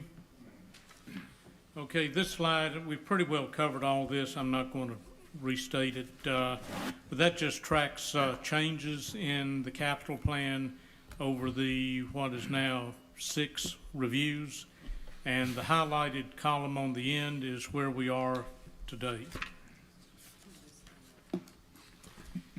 Okay, on reserves, funding, and uses, R&M. First off, notice up at the very top of the page, sort of in that turquoise highlighting.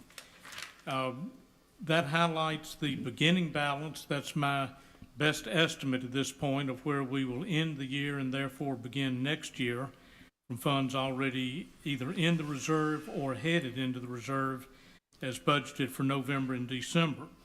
But I also had a $220,000 transfer of a balance from the dock reserve fund. So the total of those two is my projection of where we would begin the year.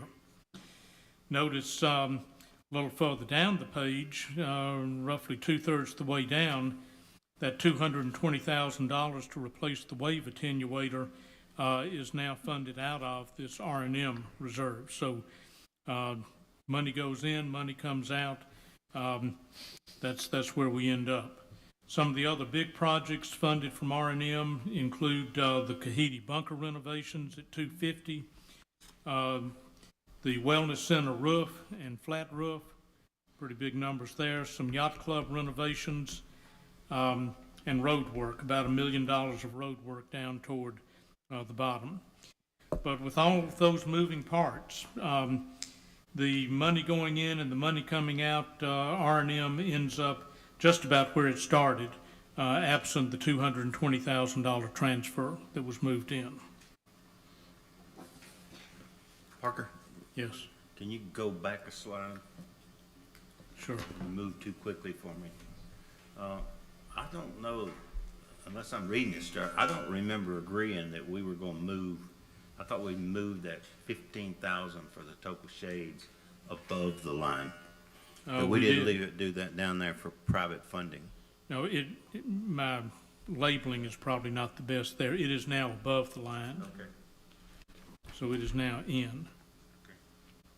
Yeah, sorry for that confusion. You moved it from below the line. Moved it from above the below line. above to above the line, yes. Okay, gotcha. Okay, let's go next slide, I think. Yeah, okay. So the amenity reserve, notice again the top left corner that my projection for end of year, $172,000.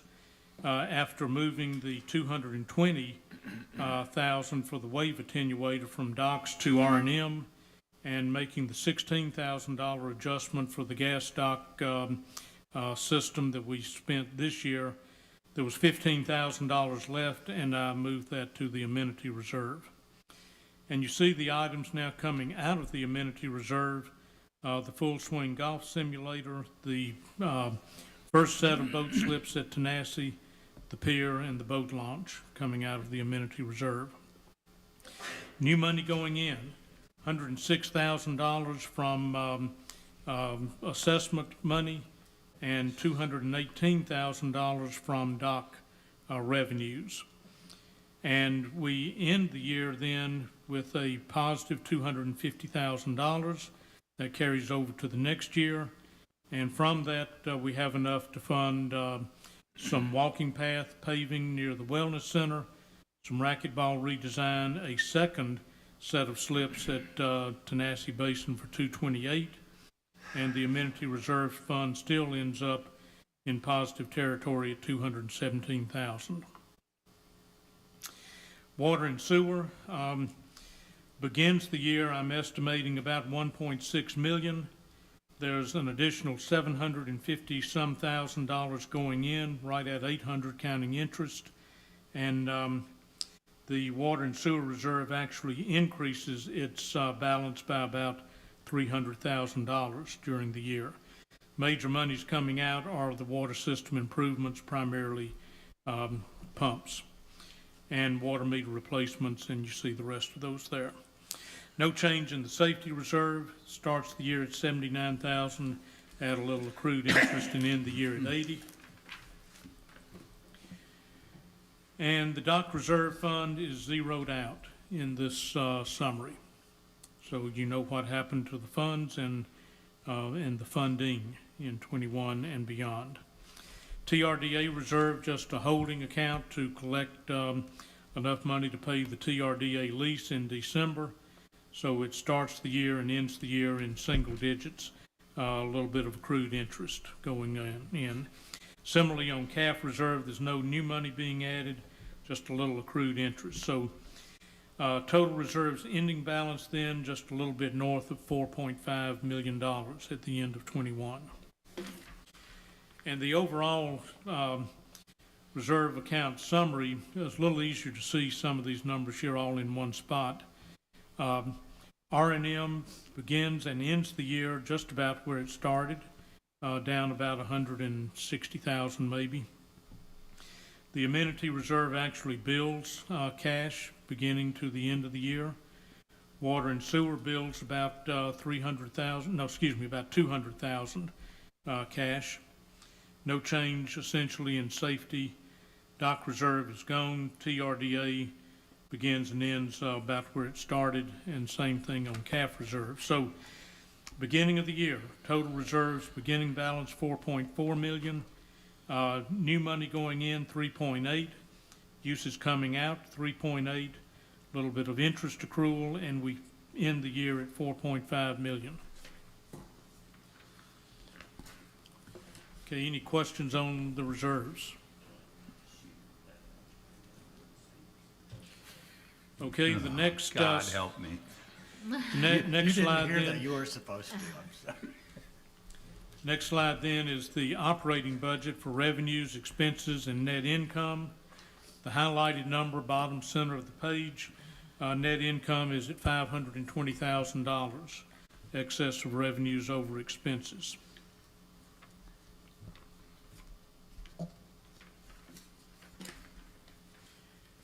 And cash flow, we've already talked about the pieces and parts here, but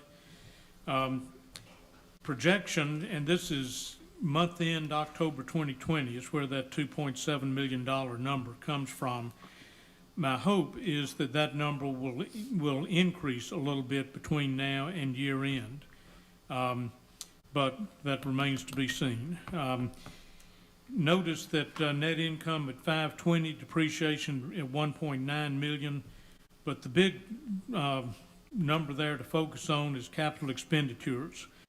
Cash to and from reserves is about a wash, but when you've got net income of $520 and depreciation of $1.9, so added together, call that 2.4, but CapEx is 3.6, then you're going to be drawing down your beginning operating cash balance. And that's exactly what happens, going from about 2.7 million down to 1.3 million. To make that balance then against our operating cash target of 1.5 million, there's an undesignated cash adjustment from reserves of 180,000, and total cash finishes the year at 5.8 million.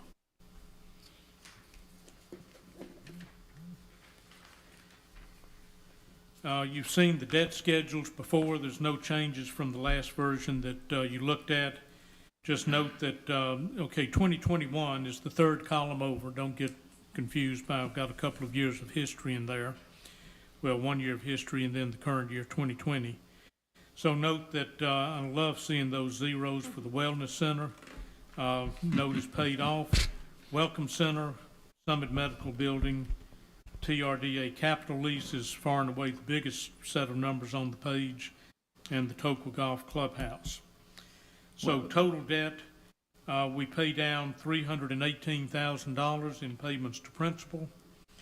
If you exclude the TRDA lease, the rest of our debt totals $2.26 million to begin and about $2.1 million to finish the year. Parker? Yes. When does the Welcome Center pay off? Welcome Center, Yes. it's on a, I think it's on a 20-year amortization. So And when did we start it? I want to say we started in 15-ish. Beth, do you So- recall that? So End of 15, so, 2035? yeah, and, you know, if we decided at some point we had some spare cash sitting around, we could pay it off early. There's no prepayment penalty on any of these. And the Summit Building, note that that is paid off in 27 at the end of the 10-year lease. Yeah, but we're actually making money on that deal. Absolutely we are. So there's no reason to pay that one off. Absolutely. Okay, the head count summary, you've seen these numbers before. This is just kind of a reminder of the positions that were added and now become part of this budget. They're embedded in the dollars, but you know, head counts beget wages and benefits and other expenses. So that's that summary. And then the non-financial indicators, we've seen these time and again.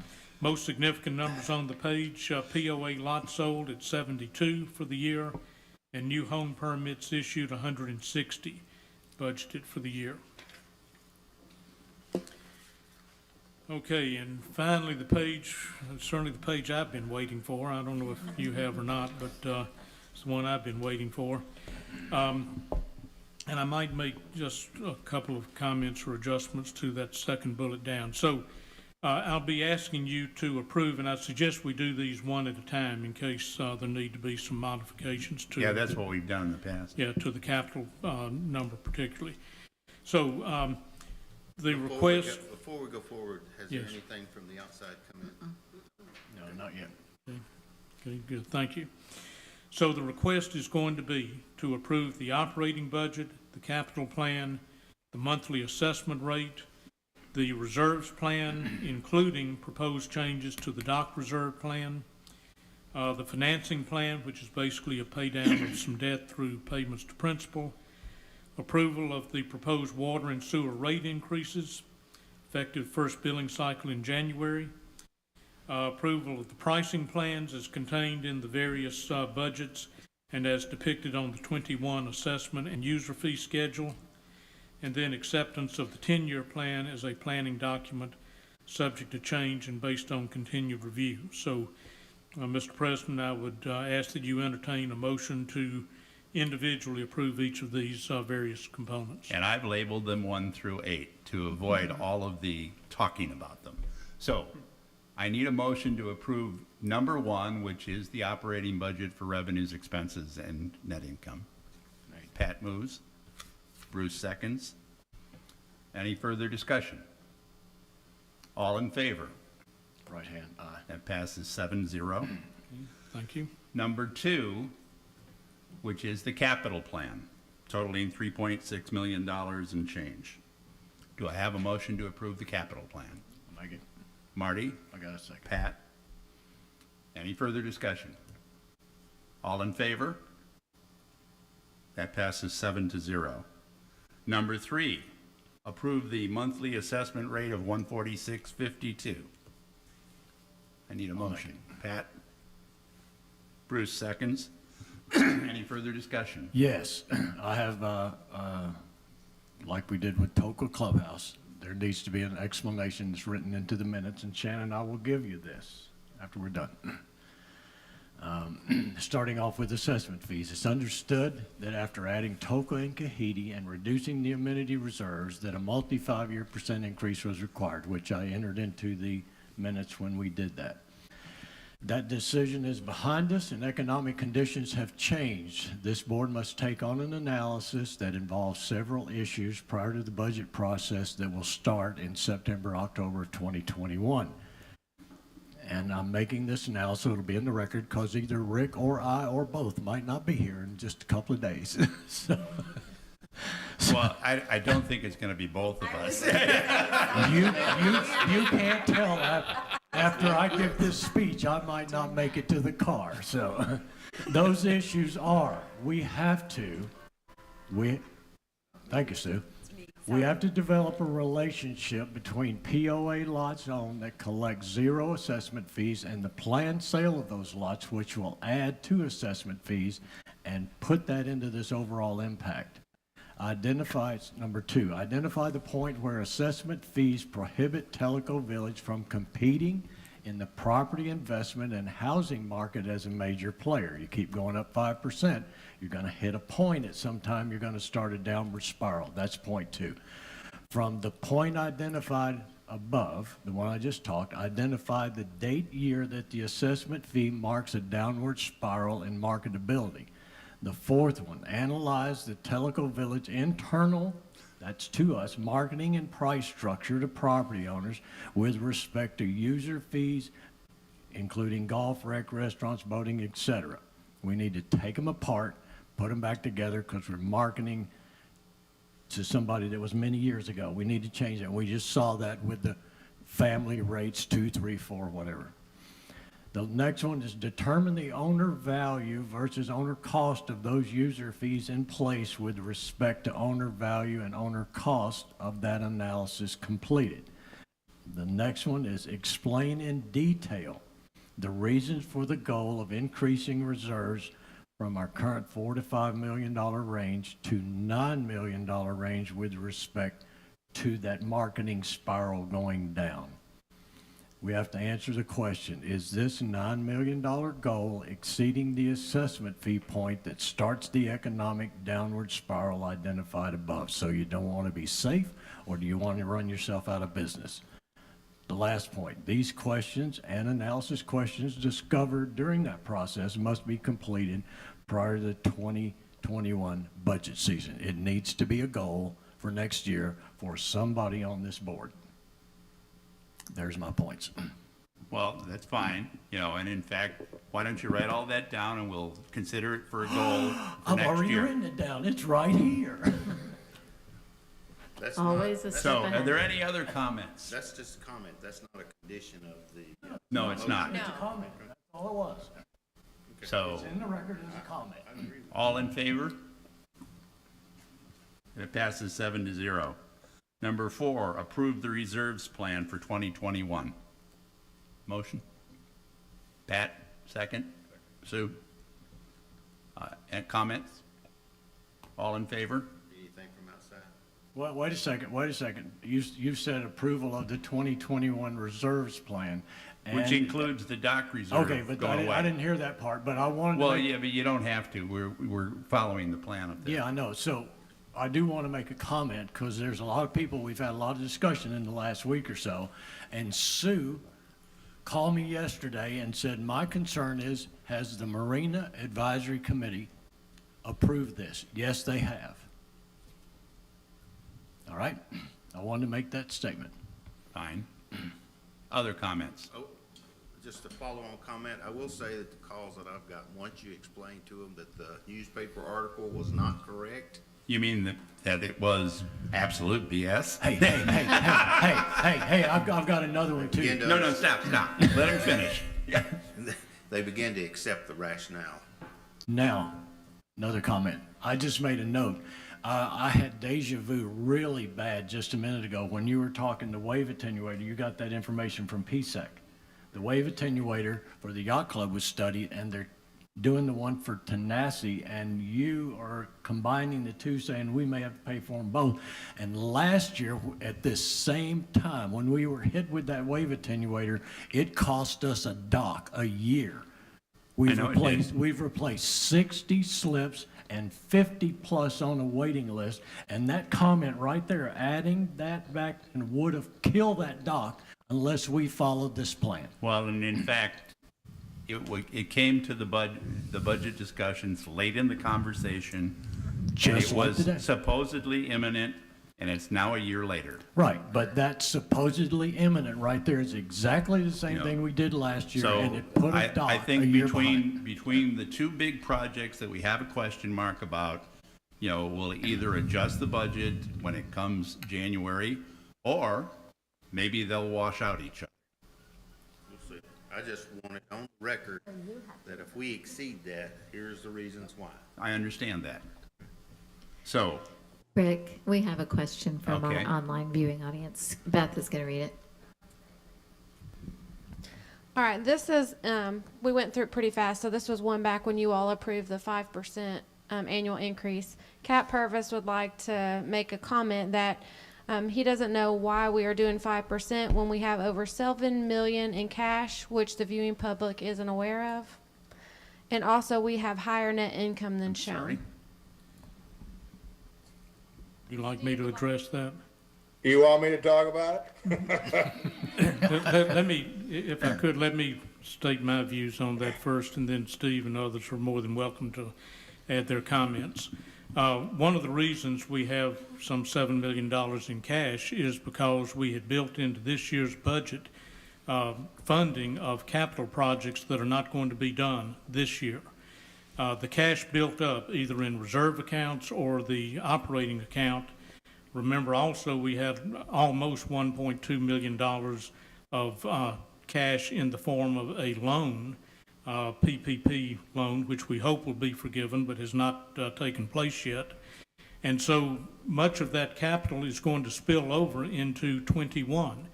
We just saw that.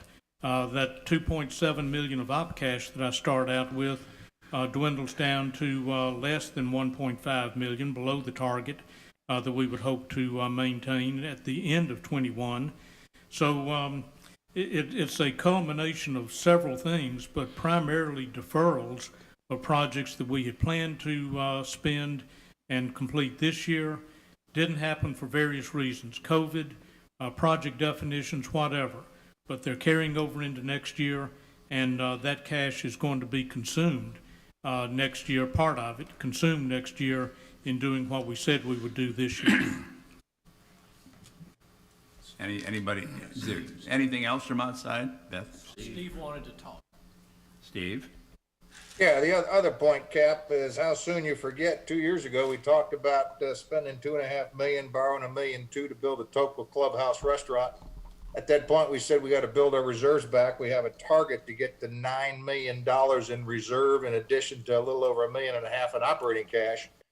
And you can look at the cash flow statement, and you'll see we'll get there based upon this plan with a 5% increase for the next couple of years in 2024. And until we get a reserve fund study done, the board has agreed, and we're staying the course to build our reserves up to $9 million, and we're not there yet. If we were at $9 million, then we would be able to have an increase less than 5%. So you just got to go back and dust it off, Cap. Remember what happened 2 years ago, and we're staying the course. Steve, you might want to point out that 9 million was not just pulled out of thin air. Basically, it was, we took total assets and we applied what we have believed to have found to be an industry standard of 30% of assets. Exactly. Yeah, you take replacement value of 60 million, you assume we're about halfway used up, that's 30 million, a 30% funding rate gets you 9 million. Now that number will change based upon completing a reserve fund study, but until we have better data, 9 million is the bogey. Got it. Another comment, Rick, real quick. Okay. Also, Cap, he said the water tank is not going to be built with a savings of 1.2 million, and the loan will probably be void, and the water tank is not going to be carried over. Well, I don't know that the loan will be voided. And oh, by the way, if they don't approve us for forgiveness of that loan, we're repaying it.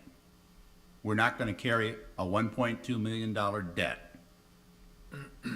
And the other thing, Rick, is the $1.2 million we had in there for the tank. We're still going to spend, what is it, $900,000 over the next several years for Yes, exactly. additional booster pumps. And that's 300 grand divided across 3 years. Right. Or Yeah. the future. Yeah, there's actually 300 in next year, the year after, and one out, I think, in 2030, somewhere around there. So yes, you know, we will have, just getting the new water agreement doesn't give us all of the water pressure we need. We have to pump it. And just one final comment on water. Remember, be it a water tank or water pumps or water whatever, capital is funded out of the water and sewer reserve, which is funded from water and sewer fees, not from the assessment. So I'd like to make just one comment on this too, because it is getting a lot of attention, but I just want everybody out there to know that this board would like to see less than a 5% increase as well. But we do not feel at this time that it is the responsible thing to do. We need to build the reserves up. They got really depleted when we made the investments last year, and part of that commitment was that they were going to be built back up. And we just do not feel it's responsible to not get them built up at this point. And that there was a lot of deliberation on that. Yeah, That's exactly right. this goes to Pat's point, is that true, that's what we're trying to do, is stay the course, but prior to next year's budget, or as part of next year's budget prep, then we will take a look at this again. But we always look at it all. Well, sure we do, but it's not chiseled in concrete. That's our plan, and as we go through and review this, we may adjust. But right now, we're staying the course to get to our reserve goal balance, not at the expense of hurting our sales and growth, et cetera. Great, Pat. Other comments? So, all in favor of number 4, reserves plan? 7-0. Number 5, approval of the 2021 financing plan. So moved. Second. Marty, Pat? Comments? All in favor? 7-0. You're getting close, Parker. I'm sorry. He's getting close. Number 6, approval of the proposed water and sewer rate increase. Make the motion. Second. Pat moved, Sue seconded. Comments? All in favor? Again, anything from outside on any of these?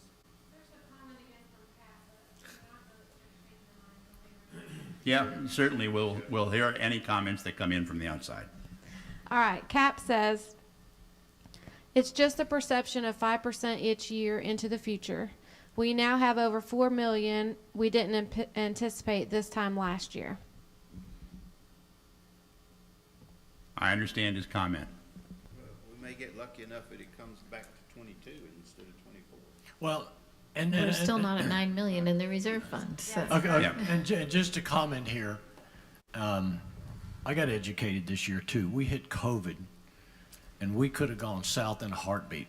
And we put in a contingency plan to Absolutely. avoid that. And Yeah. we had the cash on hand to operate if we'd gone south in a heartbeat, and we would not have shut this place down and rolled over belly up. Thank heavens. What's going to happen next year? Who knows? And again, as you've heard me say, I am not a proponent of operating off a credit card or debt. Neither I am I. am not. And there comes a time, as Bruce talked about, referring back to me, I said, and Bruce said, yes, we do.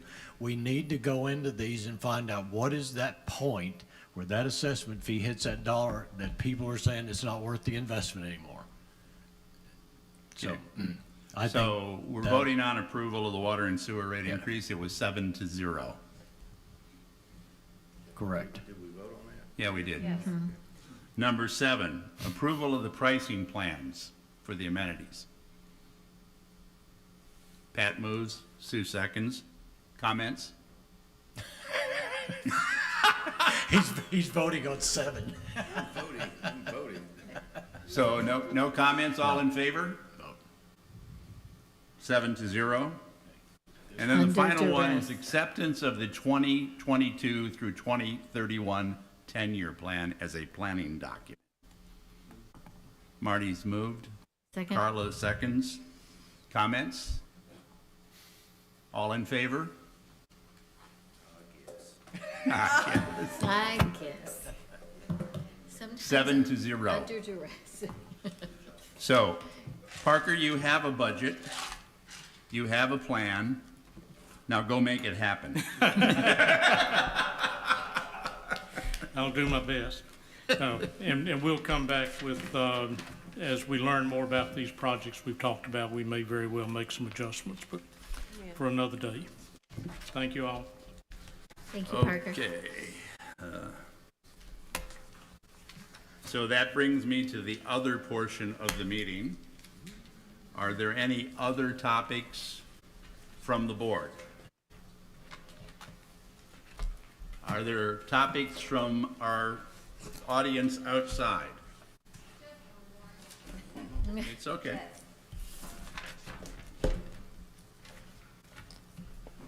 Cap would like it noted that each 1% is worth $105,000. This won't bankrupt us. I understand that as well. And I have one comment. Yes. The sooner we get to 9 million cap, the sooner the 5% goes away. That's what I said. That's what I said last, They get to That's what 22. Marty just said. Sooner the better. and I think we're all kind of committed to that. Just like we committed to build the reserves to an acceptable level. So, with that, we're done. Happy Thanksgiving, everyone.